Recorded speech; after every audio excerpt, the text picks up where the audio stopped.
जी अस्सलाम वालेकुम। कैफेट आज के लेक्चर आगाज़ करते हैं। आज का लेक्चर नंबर है जी हमारा 1। आज का लेक्चर बेसिकली ओरिएंटेशन लेक्चर होगा। इसमें कुछ सब्जेक्ट से रिलेटेड डिस्कशन करेंगे हम। ख़ास तौर पे पूरे इस सेशन को किस तरीके से मैंने प्लान किया आपके साथ शेयर करूँगा, और कुछ एंड पे हम इस सब्जेक्ट का स्टार्ट भी करेंगे। टेक्निकल कंसेप्ट्स भी होंगे, कुछ बेसिक कंसेप्ट्स हम स्टडी करेंगे। ठीक है जी। सबसे पहले मुझे बताइए, क्लास में थोड़ा सा साउंड बढ़ा दीजिएगा। क्लास के एंड पे, फिजिकल क्लास के एंड पे जो भाई बैठे हैं लास्ट बेंच में, आप तक मेरी आवाज़ ठीक आ रही है? ओके, चलिए। और पिक्चर भी क्लियर नज़र आ रहा है बोर्ड पे क्या लिखा हुआ है? अगर कोई प्रॉब्लम हो तो वो एलसीडीज़ भी लगी हुई हैं, वहाँ से भी आप देख सकते हैं।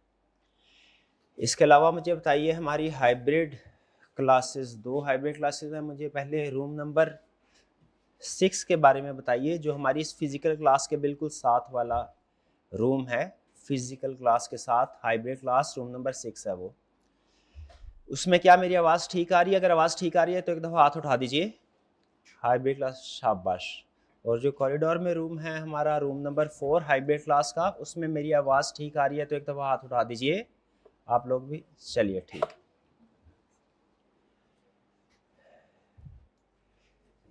जी, स्टार्ट करते हैं। अच्छा, एक चीज़ आपने जहन में रखनी है। आपको पता है सीए में कोई भी सब्जेक्ट हो ना, उसमें मटेरियल बहुत ज़्यादा होता है, कंसेप्ट ज़्यादा होते हैं। तो आपने, मेरी कोशिश ये होगी कि मेरी स्पीड थोड़ी बोलने की स्लो हो, ताकि आपको अच्छे तरीके से समझ आए। और कंसेप्ट्स को मेरी कोशिश होती है कि एक क्लास में एक दफ़ा नहीं, 2 या 3 दफ़ा मैं रिपीट करने की कोशिश करूँ, जहन में बैठ जाए। आपने कोशिश करनी है उसे फौरी तौर पे कंसेप्ट्स को पिक करें, क्योंकि ये तो होगा कि आज के दिन में अगर मैं कोई 3 कंसेप्ट्स मैंने आपको सिखाने हैं, तो आज के दिन में मैं वो जब कंसेप्ट सिखाऊंगा तो रिपीट भी इसको करूंगा। लेकिन हफ्ते के बाद, 2 हफ्ते के बाद वही कंसेप्ट दोबारा जो पहले आप पढ़ चुके हैं वो रिवाइज करवाना मुश्किल होगा। हालांकि मैं कोशिश इस तरीके से करूंगा, दरमियान में कुछ क्वेश्चंस वगैरह आपसे पूछता रहूं, ताकि प्रीवियस कंसेप्ट आप भूलें ना। लेकिन आपने ये कोशिश जारी रखनी, खुद भी जहन में रखनी है ये बात, कि जब हम चैप्टर 2 पे पहुंचेंगे, आपने पीरियडिकली चैप्टर 1 की रिवीजन करते रहना है। चैप्टर 3 पे पहुंचेंगे, चैप्टर 2 की रिवीजन करते जाना है। क्लास में फुली अटेंटिव होकर आपने बात सुननी है। ठीक है जी। क्योंकि बहरहाल जितना भी हम स्लो हो जाए, बहरहाल सीए का सब्जेक्ट है, तो इसमें कंसेप्ट जो हमने कवर करने हैं वो बहरहाल आपको पता ही है कि थोड़े ज़्यादा होते हैं एकेडमिक क्वालिफिकेशन की निस्बत। स्टार्ट करते हैं। सब्जेक्ट जो है हमारा, पहले सब्जेक्ट का इंट्रोडक्शन, पहले इंस्ट्रक्टर का इंट्रोडक्शन कर लेते हैं। मेरा नाम मोहम्मद आसिफ है, आई कैप का फेलो मेंबर हूँ।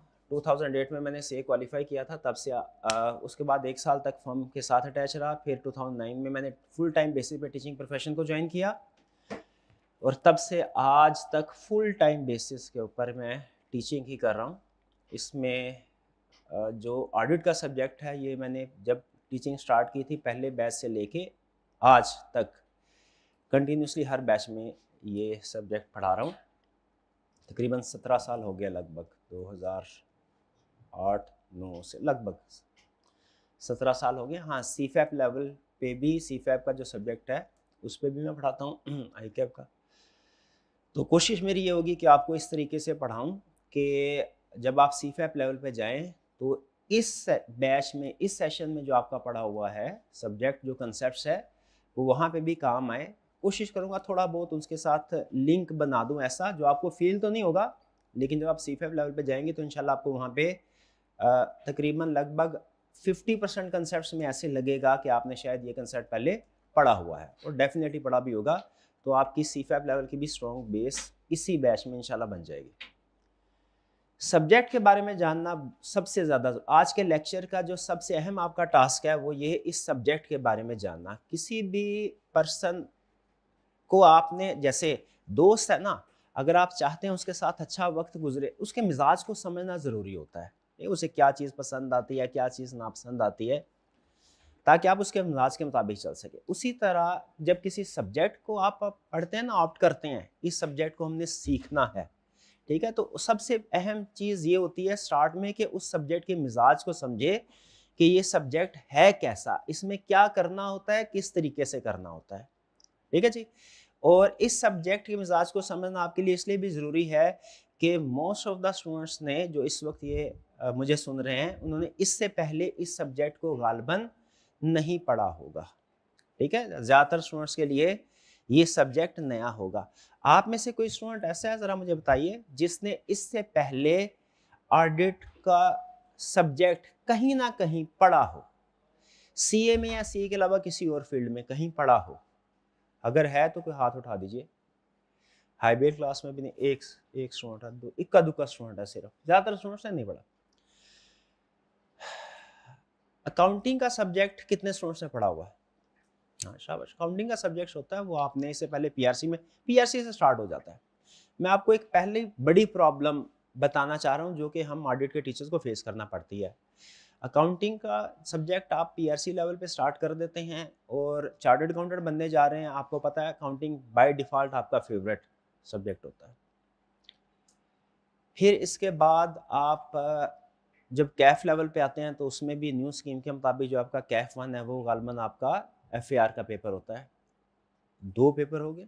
और फिर इसके बाद एफएआर 2 भी, जिसे हम कहते थे कॉर्पोरेट रिपोर्टिंग है, कैफ 5 है गालमन, वो ऐसा ही है, कैफ 6 है जी वो। तो उसको भी आप स्टडी करते हैं, यानी कैफ 8 पे पहुंचने से पहले, इस सब्जेक्ट पे का नंबर आने से पहले आप लगभग 3 दफ़ा अकाउंटिंग पढ़ चुके हैं, या ज़्यादातर स्टूडेंट्स 2 दफ़ा तो पढ़ ही चुके होते हैं। हो सकता है ज़्यादातर स्टूडेंट्स ऑडिट के साथ कॉर्पोरेट रिपोर्टिंग का पेपर ले रहे हो। तो जो ऑडिट है, अकाउंटिंग के साथ आप फेमिलियर हैं, ऑडिट के साथ आप बिल्कुल भी फेमिलियर नहीं है। ये बिल्कुल आपके लिए एक नई चीज़ है। इसको हमने एबीसी से स्टार्ट करवाना होता है, यानी समझ लीजिए जैसे अकाउंटिंग में डेबिट क्रेडिट होता है ना, तो जिस लेवल की एक्सपर्टीज आपकी अकाउंटिंग सब्जेक्ट में होगी ना, कैफ क्वालिफाई करने के बाद जिस लेवल की एक्सपर्टीज आपकी अकाउंटिंग के पेपर में होगी, उसी लेवल की एक्सपर्टीज ऑडिट के सब्जेक्ट में भी आपसे एक्सपेक्टेड है आई कैप के। हालांकि मेरे ख्याल में ये गलत है, ये बहुत ज़्यादा ओवरबर्डन हो जाता है स्टूडेंट कि उसको हमने बिल्कुल ज़ीरो से लेके एंड आईएसएस तक, जैसे आप अकाउंटिंग में आईएफआरएस पढ़ते हैं ना, इंटरनेशनल स्टैंडर्ड्स अकाउंटिंग के, उसी तरह ऑडिट में भी स्टैंडर्ड्स होते हैं आईएसएस के। तो आपसे ये भी एक्सपेक्टेड है कि आप उन स्टैंडर्ड्स का नॉलेज आपके पास होगा जब आप ये कोर्स कंप्लीट कर लेंगे। तो प्रॉब्लम ये होती है अकाउंटिंग के, मेरा ये ज़ाती ख्याल है, जो टीचर अकाउंटिंग में कॉर्पोरेट रिपोर्टिंग पढ़ा रहा होगा, उसको अकाउंटिंग में पढ़ाने में, कॉर्पोरेट रिपोर्टिंग में इतनी मुश्किल पेश नहीं आएगी जितनी कि ऑडिट वाले टीचर को पेश आएगी। रीज़न क्या है? रीज़न क्या, ऐसा नहीं है कि कुछ सिलेबस वो आसान है, ज़रा कॉर्पोरेट रिपोर्टिंग का सिलेबस भी ठीक ठाक है, लेकिन वहाँ पे हेल्प क्या मिल जाती है कि बच्चे की बेस बनी हुई है, रिपोर्टिंग में भी बेस बनी हुई है, जैसे पहले पीआरसी में भी अकाउंटिंग स्ट्रॉन्ग बेस बनी होती है, स्ट्रॉन्ग बेस बनी हो, उसके ऊपर कंसेप्ट्स को ऐड करना आसान होता है। ऑडिट में प्रॉब्लम ये है कि बेस भी हमने इसी कोर्स में बनानी है, और उसके बाद कंसेप्ट्स को भी, जो एडवांस कंसेप्ट्स है उसको भी ऐड ऑन करना है, वो इसी कोर्स में करना है। ठीक है, तो मेरा काम भी थोड़ा सा बढ़ गया और आपका काम भी थोड़ा सा बढ़ गया, लेकिन ऐसा नहीं है कि ये कोई बहुत ही मुश्किल है। ठीक है, स्टिल मॉडरेट मैं इसे कहूँगा, प्रोवाइडेड आप कंसिस्टेंसी के साथ पढ़ते हैं। अहम चीज़ इसमें क्या होगी, आपने डेली स्टडी करना है, इस सब्जेक्ट को हर रोज़ पढ़ना है, कम से कम 2 घंटे, ये चीज़ ज़हन में रखिएगा। ठीक है जी, तो ऑडिट आपके लिए बिल्कुल नया सब्जेक्ट है। हमने यहीं पे ऑडिट का डेबिट क्रेडिट भी पढ़ना है, जैसे अकाउंटिंग का डेबिट क्रेडिट होता है ना, ऑडिट का भी डेबिट क्रेडिट होता है, वो हमने इसी कोर्स में स्टडी करना है, और एडवांस कंसेप्ट्स भी इसी कोर्स में। ठीक है, तो उसके लिए ज़रूरी है डेली आपने कम से कम 2 घंटे पढ़ना है, ये सूल याद रखिएगा। सब्जेक्ट है क्या, सुनिए, ये असल में इसका नंबर भी आपको इसके बारे में कुछ इंफॉर्मेशन दे रहा होता है। ये कैफ लेवल पे इसका नंबर है कैफ 8, अकाउंटिंग है कैफ 6। ठीक है, तो ऑडिट को समझाने के लिए मैं इसको कंपैरिजन करवाऊंगा अकाउंटिंग के साथ, क्योंकि कैफ लेवल सीए में अभी तक आपने जो सब्जेक्ट सबसे ज़्यादा दबा के पढ़ा होगा ना, वो अकाउंटिंग का होगा। ऐसे कंपेयर करते हैं। अकाउंटिंग किसे कहते हैं? अकाउंटिंग है preparation of financial statements in accordance with IFRS. ऐसा ही है जी, अगर मैं सम अप करना चाहूँ अकाउंटिंग क्या है, अकाउंटिंग है आईएफआरएस के मुताबिक फाइनेंशियल स्टेटमेंट्स को प्रिपेयर करना।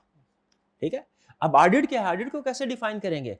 ऑडिट ये है to verify financial statements in accordance with ISS, यानी जो अकाउंटिंग में क्या करते हैं, फाइनेंशियल स्टेटमेंट्स प्रिपेयर करते हैं, ऑडिट में क्या करते हैं, उस फाइनेंशियल स्टेटमेंट्स को वेरीफाई करते हैं।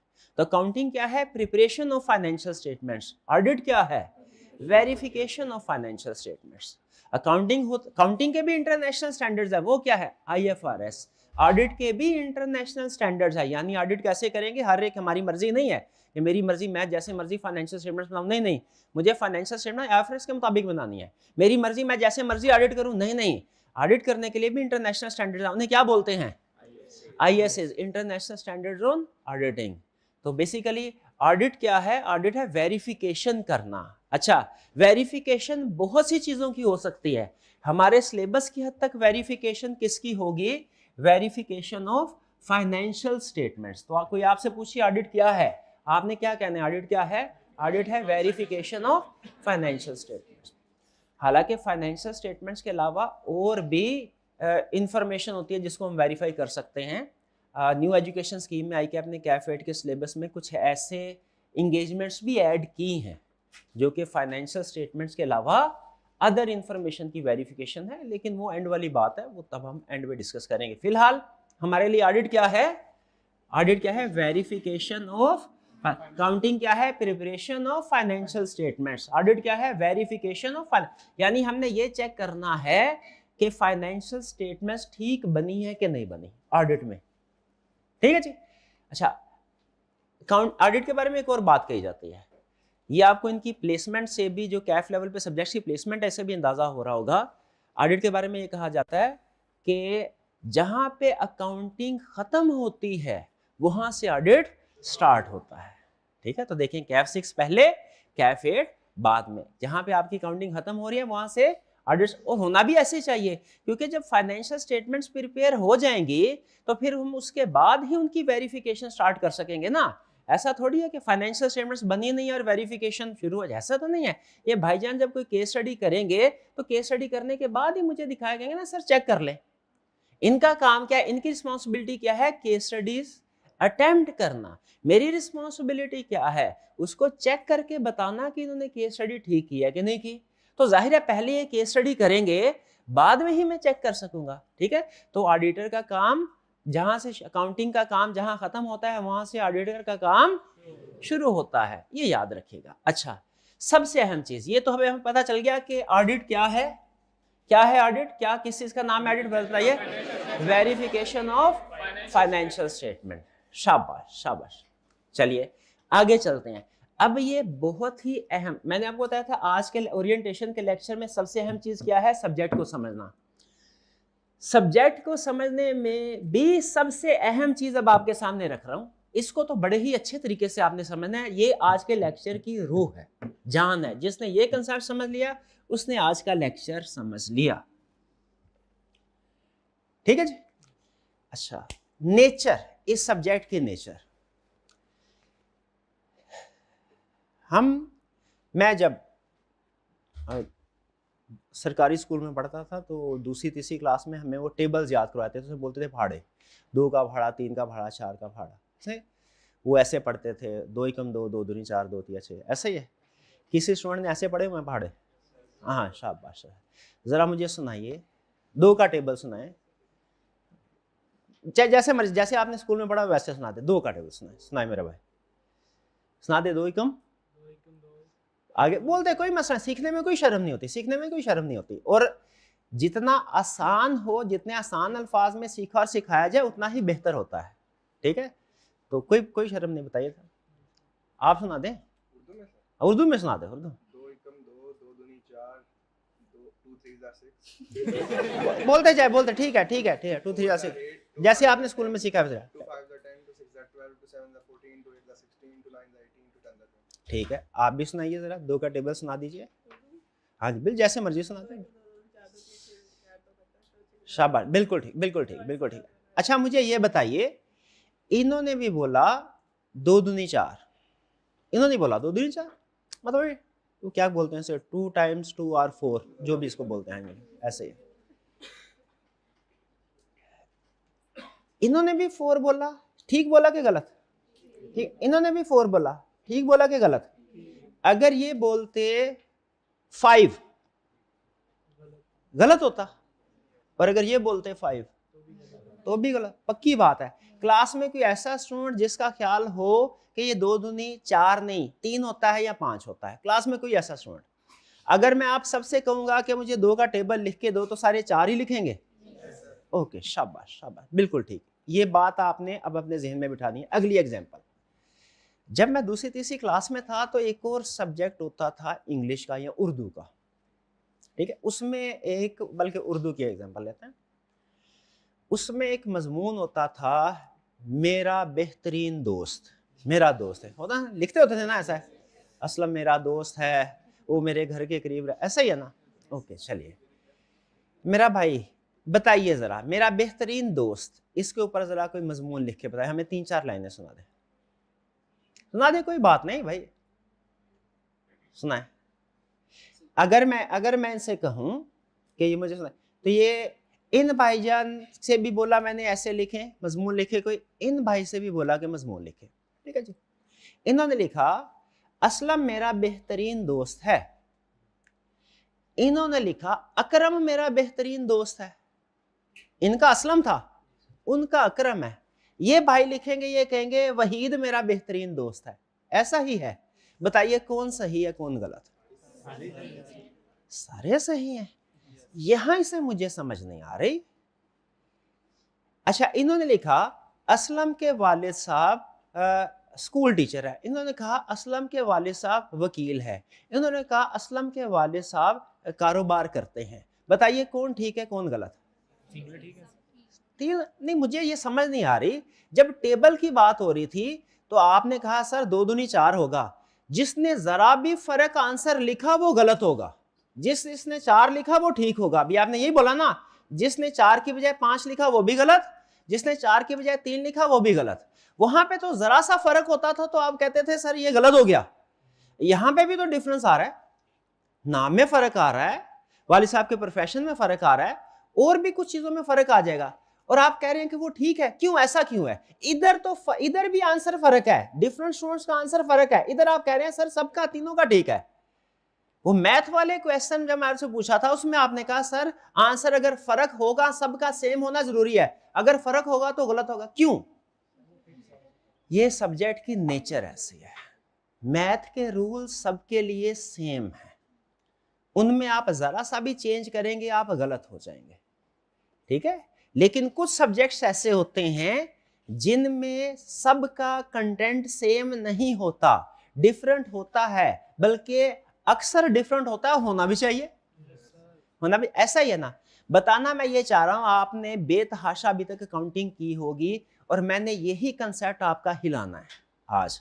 अकाउंटिंग बेतहाशा कर करके आपका माइंडसेट क्या बन चुका है? आपका माइंडसेट ये बन चुका है कि जो किताब में लिखा हुआ है, जो सॉल्यूशन में लिखा हुआ है, हमारा आंसर वही आएगा तो इसका मतलब है ठीक है, और अगर उससे जरा भी डिफरेंट हुआ तो इसका मतलब है आंसर गलत है। ये आप काउंटिंग कर करके ना हर सेशन में ये बात बहुत पक्के तरीके से आपके जहन में बैठ चुकी है। लेकिन बताना ये चाह रहा हूं इस सब्जेक्ट में ये रूल अप्लाई नहीं होगा। इस सब्जेक्ट के अंदर जो आपका आंसर जो आप अटेम्प्ट करेंगे अक्सर डिफरेंट होगा। तो आपने ये नहीं कहना सर ये जो मेरा आंसर है ये आपके वाले सॉल्यूशन से डिफरेंट है, सर मुझे बड़ी परेशानी है, सर ये मेरा सॉल्यूशन आपके सॉल्यूशन से मैच नहीं हो रहा। भाई मेरे सॉल्यूशन से मैच होना तो दूर की बात है, आपका सॉल्यूशन आपके साथ आपके दोस्त के सॉल्यूशन से मैच नहीं होगा। क्यों मैच नहीं होगा? सब्जेक्ट की नेचर डिफरेंट है। ये काउंटिंग की तरह सब्जेक्ट नहीं है 2 दूनी 4 हमेशा 4 आएगा, जिसका 3 आया वो भी गलत, जिसका 5 आया वो भी गलत। ये काउंटिंग नहीं है, काउंटिंग में ऐसा होता है, ऑडिट में ऐसा नहीं होता। ऑडिट में आपका अक्सर केस स्टडी के अंदर आंसर डिफरेंट आएगा, डिफरेंट। इवन मैं अभी भी कोई क्वेश्चन करता हूं ना, सेम क्वेश्चन, अब ये फैक्ट बता रहा हूं, सुबह करूंगा ना सॉल्यूशन कुछ और होगा, शाम में करूंगा सॉल्यूशन मेरा कुछ और होगा। सेम क्वेश्चन बाज़ औक़ात मेरे साथ भी ऐसे होता है। तो जब मेरा सॉल्यूशन एक मेरे सॉल्यूशन के साथ ही दूसरे टाइम में के साथ मैच नहीं करेगा तो आपका कैसे कर सकता है? ये सूल याद रखिएगा, अल्फाज मैच नहीं होने चाहिए, हाँ कंसेप्ट मैच होने चाहिए। अल्फाज मैच, यहां पे अल्फाज, अकाउंटिंग में एक एक नंबर आपका मैच होता है और रूल ये है नंबर मैच हुआ तो आंसर ठीक, नंबर मैच नहीं हुआ तो आंसर गलत। ऑडिट में ऐसा नहीं होगा, कंसेप्ट मैच करने हैं। अल्फाज मैच नहीं करने कभी भी नहीं होंगे, अभी बता रहा हूं। पूरे सेशन में सबसे ज्यादा स्टूडेंट इस बात से परेशान होते हैं, सर हमारा सोल्यूशन जो है वो जैसी सोल्यूशन से मैच नहीं करता। आपने याद रखिए क्या मैच करना है, क्या मैच नहीं करना, ये सुन लीजिए। अल्फाज मैच नहीं करने, कंसेप्ट मैच करना है, कंसेप्ट मैच करना है, अल्फाज मैच नहीं। ये बात समझ आ गई? ठीक है, हालांकि छोटी सी बात थी लेकिन थोड़ा एक्सप्लेन करके आपके सामने इसलिए रखी है कि अच्छे तरीके से ज़हन में बैठ जाए। ऑडिट अकाउंटिंग नहीं है, इसमें अकाउंटिंग वाला रूल नहीं लगेगा। आपके अक्सर सॉल्यूशंस जैसे सॉल्यूशन से डिफरेंट होंगे, आपने परेशान नहीं होना। हाँ, कंसेप्ट मैच करने हैं, कंसेप्ट मैच करना है। मुझे याद आ गया उसमें एक मजमून और भी होता था, वो क्या होता था, कुर्सी। ठीक है, उसमें होता था इसकी 4 टांगे हैं, तो अगर आप माई फ्रेंड के ऐसे लिख रहे होंगे, उसमें आपने लिख दिया उसकी 4 टांगे हैं, वो गलत हो जाएगा। क्यों? वो अल्फाज भी फर्क है, वो कंसेप्ट भी फर्क है, वो कंसेप्ट भी गलत हो गया, तो कंसेप्ट गलत हो जाएगा, फिर आपके ऑडिट में मार्क्स डिडक्ट होंगे। अल्फाज फर्क हो जाएंगे, आपके मार्क्स डिडक्ट नहीं। ये बात समझ आई आपको? तो आज के लेक्चर की सबसे अहम चीज क्या सीखी आपने भला? ऑडिट अकाउंटिंग की तरह नहीं है, इसमें आपका सॉल्यूशन एग्जैक्ट मैच होना लाजमी नहीं है, बल्कि नहीं होगा, नहीं होगा, अक्सर नहीं होगा सॉल्यूशन। तो क्या चीज मैच करनी है हमने? कंसेप्ट्स मैच करने, अल्फाज मैच नहीं करने। शाबाश। चलिए ये चीज आ गई। फिर इसके बाद नेक्स्ट प्री रेक्विजिट्स क्या है? आपने काउंटिंग पढ़ी हो, ये कौन से वाला एफएआर का पेपर आपने पढ़ा हो, एफएआर 1 का पेपर। क्लास में कोई ऐसा स्टूडेंट जिसने एफएआर 1 नहीं पढ़ा हुआ? क्लास में कोई ऐसा स्टूडेंट है जिसने एफएआर 1 नहीं पढ़ा हुआ? सारे student hybrid class room number 6 में जरा बताइए, हाथ उठाइए। क्लास में कोई ऐसा स्टूडेंट हाइब्रिड क्लास में जिसने एफएआर 1 ना पढ़ा हो? सबने पढ़ा है। हाइब्रिड क्लास रूम नंबर 4 में कोई ऐसा स्टूडेंट जिसने एफएआर 1? सबने पढ़ा हुआ है, ऐसा ही है, सबने पढ़ा हुआ है। ओके, जो कॉर्पोरेट रिपोर्टिंग का सब्जेक्ट है ना, याद रखिए ये पढ़ा होना लाजमी नहीं है। सिर्फ आपने एफएआर 1 पढ़ा है, ऑडिट पढ़ने के लिए काफी है। ऑडिट पढ़ने के लिए जो कंसेप्ट जरूरी होते हैं वो एफएआर 1 तक आ जाते हैं आपको। ठीक है, कॉर्पोरेट रिपोर्टिंग अगर आपने नहीं पढ़ा हुआ है कोई बात नहीं, 2-3 कंसेप्ट में हेल्प हो जाएगी। नहीं पढ़ा हुआ कोई इशू नहीं है। ठीक है, तो अक्सर स्टूडेंट ये क्वेश्चन पूछते हैं, सर मैंने अभी एफएआर 2 का पेपर, वो पुरानी स्कीम के मुताबिक, एफएआर 2 का पेपर नई स्कीम के मुताबिक कॉर्पोरेट रिपोर्टिंग नाम है ना इसका, हाँ, एफएआर 2 का पेपर मैंने नहीं पढ़ा हुआ, क्या मैं ऑडिट का सब्जेक्ट पढ़ सकता हूं? ये क्वेश्चन गलत है। ठीक है, ये क्वेश्चन पढ़ सकते, इसका 1 वर्ड आंसर ये है, पढ़ सकते हैं। लेकिन याद रखिएगा हमारे ऑडिट में 2 सब्जेक्ट्स के कंसेप्ट्स इंक्लूड होते हैं ऑडिट के अलावा, एक अकाउंटिंग और एक कंपनी लॉ। ठीक है, वो जो बिजनेस लॉ बन गया, कंपनी लॉ और अकाउंटिंग, ये 2 कंसेप्ट इंक्लूड होते हैं ऑडिट के अलावा। तो आपने जब कभी पूछना होता है ना, तो सवाल ये नहीं होना चाहिए, सर मैंने कंपनी लॉ नहीं पढ़ा हुआ, मैंने अकाउंटिंग नहीं पढ़ी, फॉर एग्जांपल एफएआर नहीं पढ़ी हुई, एफएआर 2 नहीं पढ़ी, क्या मैं ऑडिट का पेपर उठा सकता हूं, मैं इसको सिलेक्ट कर सकता? सवाल ये नहीं है। सवाल असल में क्या होना चाहिए? सवाल ये होना चाहिए कि सर ऑडिट के पेपर में अकाउंटिंग और लॉ के कंसेप्ट्स भी यूज होते हैं, क्या आप वो कंसेप्ट्स ऑडिट में पढ़ाएंगे? सवाल क्या है, उस्ताद से सवाल क्या पूछना है, सर ऑडिट में अकाउंटिंग के कंसेप्ट्स भी टेस्ट होते हैं, लॉ के कंसेप्ट भी टेस्ट होते हैं, क्या वो कंसेप्ट्स जो दूसरे सब्जेक्ट्स के हैं क्या ऑडिट में लेकिन इस्तेमाल होते हैं डायरेक्ट, क्या वो पढ़ाएंगे? अगर टीचर कहें हाँ पढ़ाऊंगा, तो इसका मतलब है बेफिक्र हो कि आप ऑडिट का सब्जेक्ट उठा सकते हैं। और अगर टीचर कहें मैं नहीं पढ़ाऊंगा वो, तो फिर इसका मतलब ये हुआ पहले आपको वो सब्जेक्ट पढ़ने होंगे, फिर आप पढ़ सकते हैं ऑडिट। तो ऑडिट में कॉर्पोरेट रिपोर्टिंग के भी 2-3 टॉपिक्स ऐसे हैं जो कि इंक्लूडेड हैं, लेकिन मैं उसके बावजूद आपको कह रहा हूं, क्या कह रहा हूं, कि कॉर्पोरेट रिपोर्टिंग पढ़ना जरूरी नहीं है। क्यों जरूरी नहीं है? क्योंकि वो कंसेप्ट्स आपको क्लास में मैं खुद कवर कराऊंगा, वो मेरी जिम्मेदारी में आ जाते हैं। ठीक है, जो सब कंसेप्ट्स दूसरे सब्जेक्ट्स के हैं लेकिन इस सब्जेक्ट में टेस्ट हो रहे हैं, तो याद रखिए क्या वो सब्जेक्ट के टीचर की जिम्मेदारी बनती है कि नहीं बनती पढ़ाना? बिल्कुल बनती है, क्योंकि अक्सर स्टूडेंट्स ने यहाँ तो पढ़े नहीं होंगे, पढ़े होंगे तो भूल चुके होंगे। ठीक है, इसलिए कॉर्पोरेट रिपोर्टिंग ना भी पढ़ी हो प्रॉब्लम कोई नहीं है, ठीक, लेकिन एफएआर 1 पढ़ा हो तो वो जरूरी है और वो आपने पढ़ा हो। आगे चलते हैं। नेक्स्ट, डिफिकल्टी लेवल क्या है? ये मैंने आपको बता दिया, डिफिकल्टी लेवल है मॉडरेट। मॉडरेट का मतलब क्या है?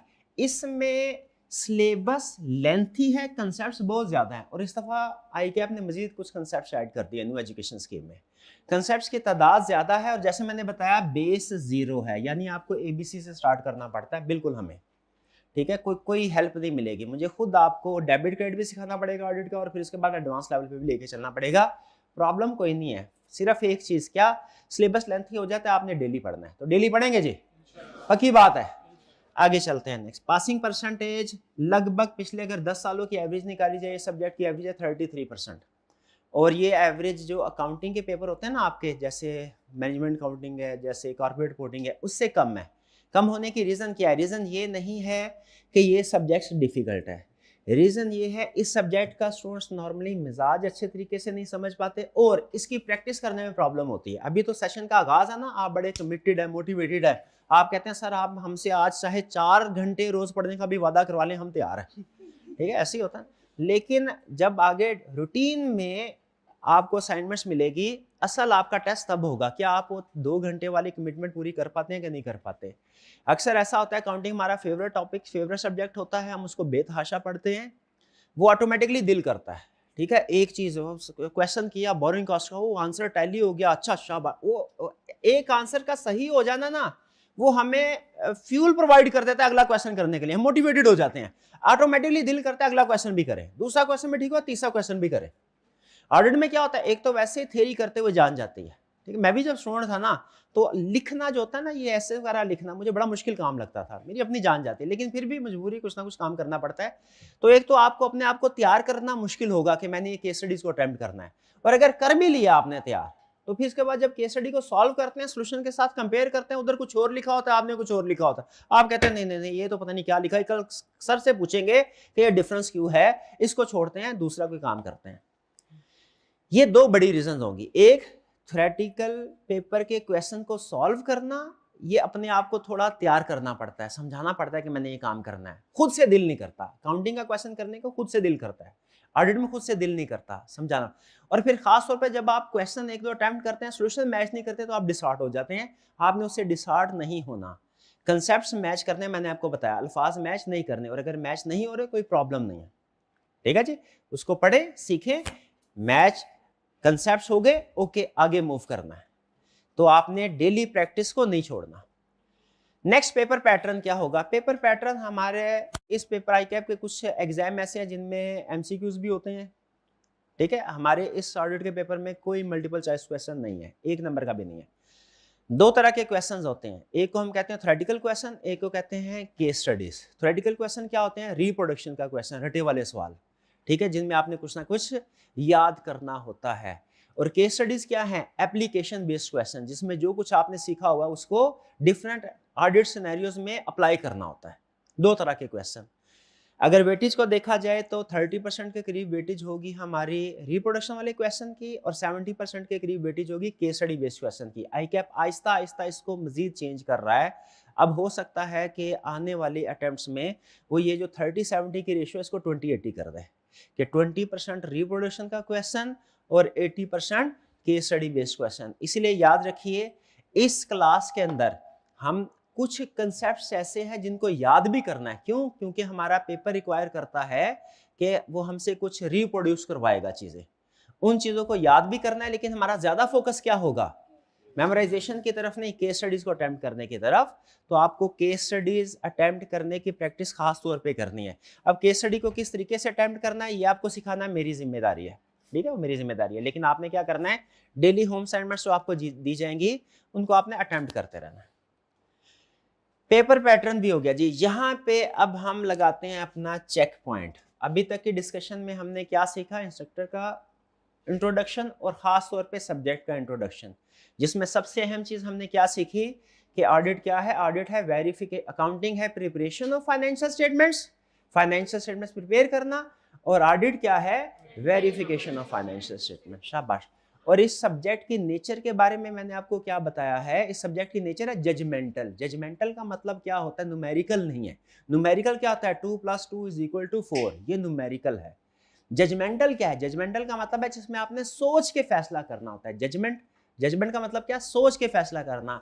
तो यहाँ पे आपने सोच के फैसले करने होंगे, और चूंकि वो जब आप फैसला करेंगे उसको लिखेंगे तो ड्राफ्टिंग हर स्टूडेंट की डिफरेंट होती है दूसरे से, तो अल्फाज मैच नहीं होंगे लेकिन कंसेप्ट्स मैच होने चाहिए। ठीक है जी, यहां तक आपका कोई क्वेश्चन कुछ पूछना चाहते हो तो पूछ लीजिए, शाबाश जी।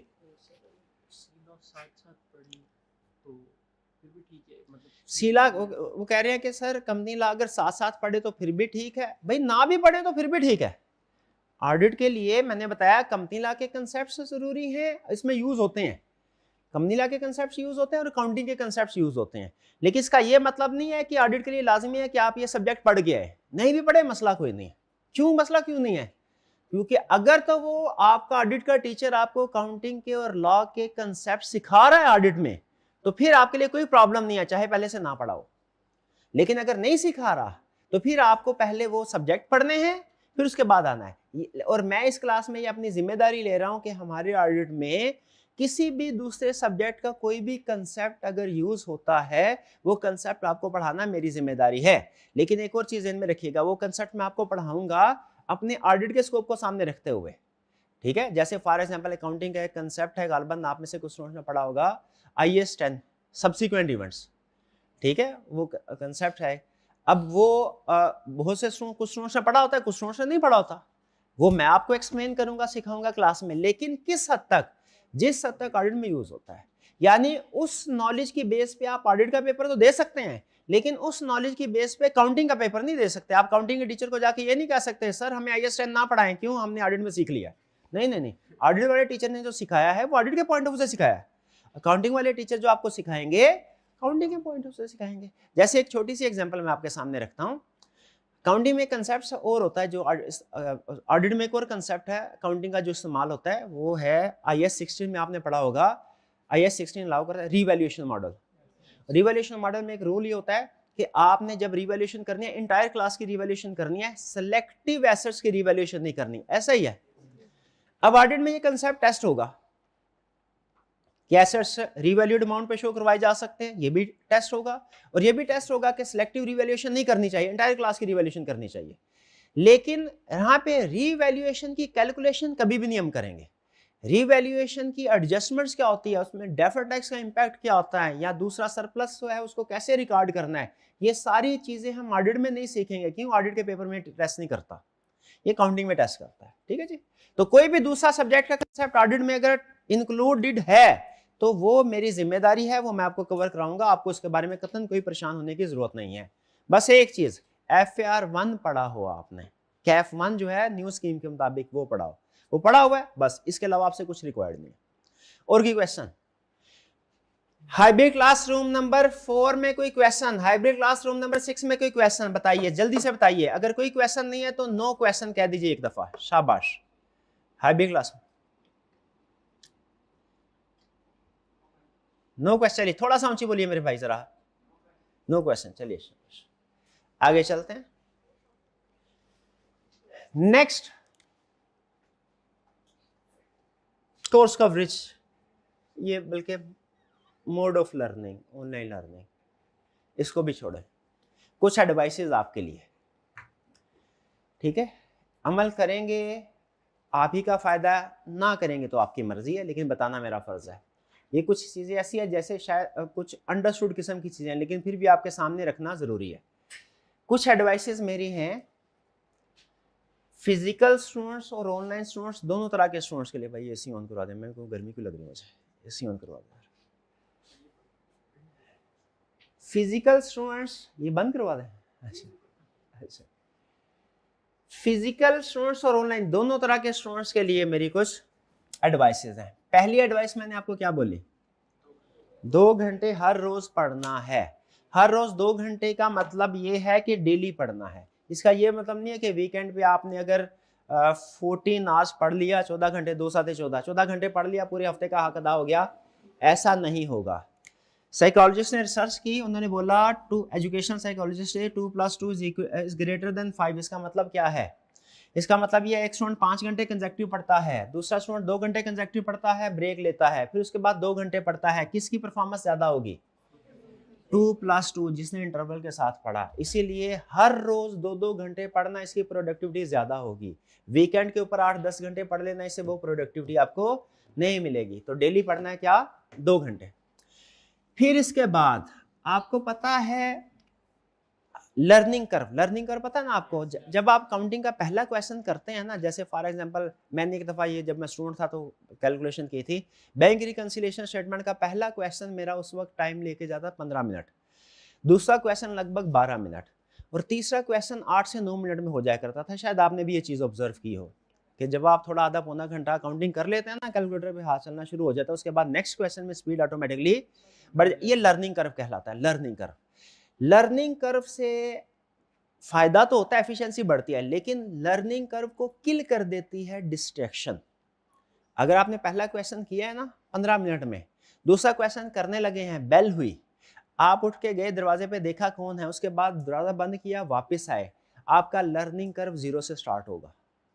डिस्ट्रैक्शन की वजह से आप डिस्टर्बेंस होगी, दोबारा उस जगह पे आने के लिए आपको 3-4 मिनट चाहिए। ऐसे ही होता है ना, सोच जो है वो डाइवर्ट हो जाती है।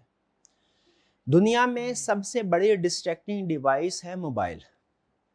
जब कभी आपने स्टडीज करनी है, मोबाइल आप नहीं छोड़ सकेंगे, वो मुझे मैं छोड़ने को कह भी नहीं रहा। मैं सिर्फ ये कह रहा हूं, जब आप पढ़ रहे हो उस वक्त आपको मोबाइल को इस्तेमाल नहीं करना, ठीक है? अपने सामने भी नहीं रखना, इसको साइलेंट कीजिए और बैग में रखें किसी ऐसी जगह जहां पे ये आपको नजर ना आए, ठीक है? अगर आप इसको साइलेंट तो कर दिया लेकिन सामने रखा, थोड़ी देर बाद मैसेज आएगा, ठीक है, स्क्रीन के सामने डिस्प्ले आएगा, आपकी ऑटोमेटिकली नजर उसकी तरफ जाएगी। तो जब कभी स्टडी करनी है, आपने रूल क्या है, मोबाइल को ऑफ ना भी करें, साइलेंट करें, और अपनी नजरों से दूर रखना है। मोबाइल को क्या करना है, साइलेंट करें और नजरों से, ताकि आपका जो लर्निंग कर्व बन रहा है ना वो डिस्टर्ब ना हो, ठीक है?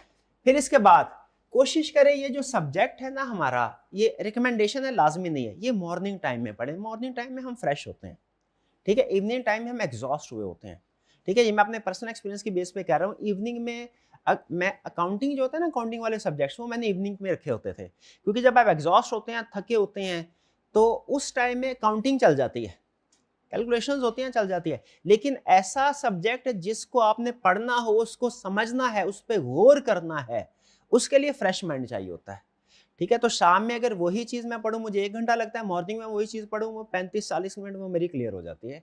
तो मेरी सजेशन ये है कि जब कभी ऑडिट पढ़े, उस वक्त स्टडी करें जब आपका माइंड फ्रेश हो। अमूमी तौर पे मॉर्निंग में होता है, लेकिन जो भी आपको टाइम सूट करे, लाजमी नहीं है, आप उस वक्त इस सब्जेक्ट को पढ़ सकते हैं। फिर सबसे अहम चीज, सिलेक्टिव स्टडी नहीं करनी। सिलेक्टिव स्टडी आपको पता है पूरे सीए में कहीं पे भी आपको चॉइस नहीं मिलती, आपने ये चीज नोट की है, ठीक है? भाई यूनिवर्सिटी वगैरह के पेपर देखें ना, उसमें आप देखें वो 8 में से 5 सवाल करे, 10 में से 5 सवाल, ऐसे होता है। सिलेक्टिव स्टडी होती है। सिलेक्टिव स्टडी को आई कैप डिस्कस, जहां कहीं ऑप्शंस होती है ना, याद रखें 6 में से 5 सवाल करने हैं। अगर ये भी होगा ना, एक क्वेश्चन की भी ऑप्शन होगी ना, ऑप्शंस हमेशा सिलेक्टिव स्टडी को इनकरेज करती है। आई कैप सिलेक्टिव स्टडी आपसे नहीं करवाता, बल्कि आई कैप बाज़ औक़ात चुन चुन के ऐसे कंसेप्ट्स उसे अपने वर्किंग किए होते हैं, अंदाजा होता है स्टूडेंट्स कौन कौन से कंसेप्ट्स किस सब्जेक्ट में छोड़ के जाता है। आई कैप इंटेंशनली उन कंसेप्ट्स को टेस्ट करता है जो अक्सर स्टूडेंट्स छोड़ के जाते हैं। तो सिलेक्टिव स्टडी आपने नहीं करनी, ठीक है? हमेशा सारे सब्जेक्ट्स, सारे जो हमारे चैप्टर्स होंगे उनको स्टडी करना है। नेक्स्ट, वीकली टेस्ट होंगे हमारे, आपने लगभग वीकली टेस्ट होंगे, ठीक है? आपने इसको अटेम्प्ट करना है। वीकली टेस्ट के साथ कुछ एडिशनल टेस्ट भी होते हैं, ठीक है? हमारा टर्म टेस्ट भी होंगे, मॉक भी होगा। टेस्ट आपने स्किप नहीं करना है, ये याद रखिएगा, ठीक है? टेस्ट को स्किप, टेस्ट 2 वे टीचिंग में सबसे अहम टूल है टेस्ट। देखिए क्लास में आते हैं ना, ये 1 वे टीचिंग हो रही है, मैं सिर्फ आपको समझा रहा हूँ, बता रहा हूँ, आप सुन रहे हैं। आपको समझ आ रही है कि नहीं आ रही? जब मैं आपसे पूछूंगा ना समझ आ रही है कि नहीं, आप कहेंगे सर बिल्कुल समझ आ रही है, हर चीज समझ आ रही है, ठीक है? लेकिन मुझे अंदाजा है कि हर चीज आपको समझ नहीं, यार कुछ चीजें ऐसी होती है जो कि आपको हो सकता है कुछ स्टूडेंट्स को समझ ना आए। तो मुझे बताइए, जो चीजें आज के लेक्चर में आपको समझ नहीं आई, क्या वो मुझे अगले लेक्चर में या हफ्ते के बाद या महीने के बाद बहाने से रिवीजन कर देनी चाहिए उनकी, या नहीं करनी चाहिए? क्योंकि ये तो अंडरस्टूड है, जब आप चीजें सीख रहे होते हैं, कुछ चीजें आसानी से समझ आ जाएंगी, कुछ चीजें मुश्किल होंगी, तो मुश्किल होंगी उनको दोबारा रिवाइज होना। मुझे कैसे पता चलेगा मैंने कौन से कंसेप्ट्स को रिवाइज करना है? एक तो अपने एक्सपीरियंस से मुझे ऑलरेडी अंदाजा है, हर टीचर को, एक्सपीरियंस टीचर को अंदाजा होता है कि किस किस जगह पे बच्चे को क्या प्रॉब्लम आती है, लेकिन स्टिल मुझे पता होना चाहिए आप स्पेसिफिक स्टूडेंट है, ठीक है? हो सकता है आपको कुछ चीजें ऐसी मुश्किल लग रही हो जो कि पिछले वाले स्टूडेंट्स को आसान लग रही थी, या वाइस वर्सा हो। मुझे कैसे पता चलेगा कौन सा कंसेप्ट समझ आया कि नहीं है? वो आपके टेस्ट से पता चलेगा। तो आपने अपने टेस्ट लाजमी अटेम्प्ट करने हैं, ठीक है, ये ज़रूर जहन में रखिएगा। और एक बहुत बड़ी एक मिसअंडरस्टैंडिंग होती है बच्चों की, बड़ी खतरनाक बात, कि वो कहते हैं सर अभी तैयारी नहीं है, हम तैयारी पूरी करके ना फिर टेस्ट देंगे। तैयारी पूरी करके, वो पूरी तैयारी कभी भी नहीं होगी। याद रखें, जब किसी टेस्ट का टाइम आ गया, आपकी चाहे 40% प्रिपरेशन लेवल क्यों ना हो, आपने उस टेस्ट को अटेम्प्ट जरूर करना है, जरूर कीजिएगा, टेस्ट ना कभी छोड़ें। संडे हफ्ते में एक दिन ऐसा रखें जिसमें आपने रिवीजन करनी है। रिवीजन के लिए स्टूडेंट्स नॉर्मली आखिरी महीना रखते हैं, अभी लेक्चर निपटाते जाए, आखिरी महीने में रिवीजन करेंगे। लास्ट मंथ में रिवीजन नहीं, प्रेशर होता है दूसरे सब्जेक्ट्स का भी ज़्यादा, तो लास्ट मंथ में रिवीजन को ना छोड़ें, बल्कि रिवीजन को आपने साथ साथ करना है। हफ्ते में एक दिन, जैसे संडे का दिन है, इसको ज़रूर रखिए जिसमें आपने सिर्फ और सिर्फ रिवीजन करनी है। Don't trust social media. आपने अपने कैरियर का कोई भी डिसीजन करना ना, याद रखिए एक चीज़ हमेशा ज़हन में रखिएगा, अगर आपके सामने, मैं फ़र्ज कीजिए किसी पॉलिटिशियन का नाम लेता हूँ, किसी एक पॉलिटिशियन का, और आपसे कहता हूँ बताइए ये गुड है या बैड है, कुछ स्टूडेंट कहेंगे गुड, कुछ कहेंगे बैड। किसी दूसरे पॉलिटिशियन का नाम लूंगा, कुछ स्टूडेंट कहेंगे गुड, कुछ कहेंगे बैड, ऐसा ही है ना।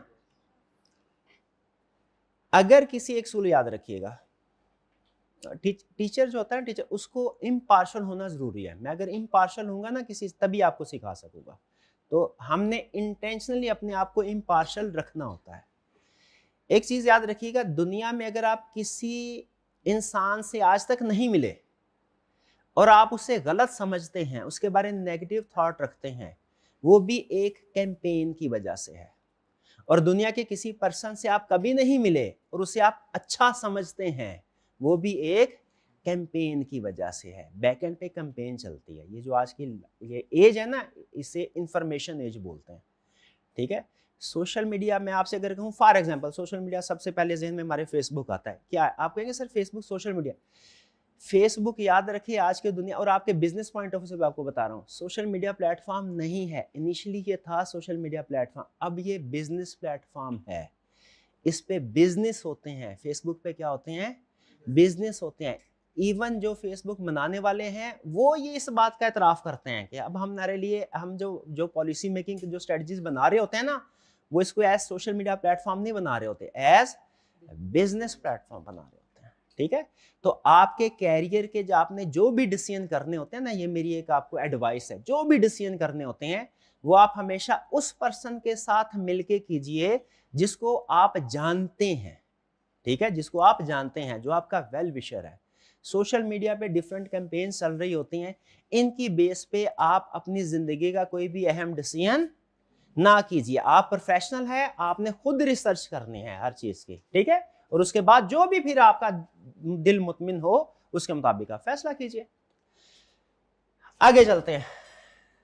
ये तो थी स्टूडेंट्स, इंस्ट्रक्शन थी दोनों तरह के स्टूडेंट्स के लिए, जो फिजिकल के वाले हैं उनके लिए भी और ऑनलाइन वाले स्टूडेंट्स के लिए भी। नेक्स्ट, फिजिकल वाले स्टूडेंट्स के लिए रेगुलर होना है, आपने पंक्चुअल होना है। रेगुलर का मतलब क्या है? रोज आना।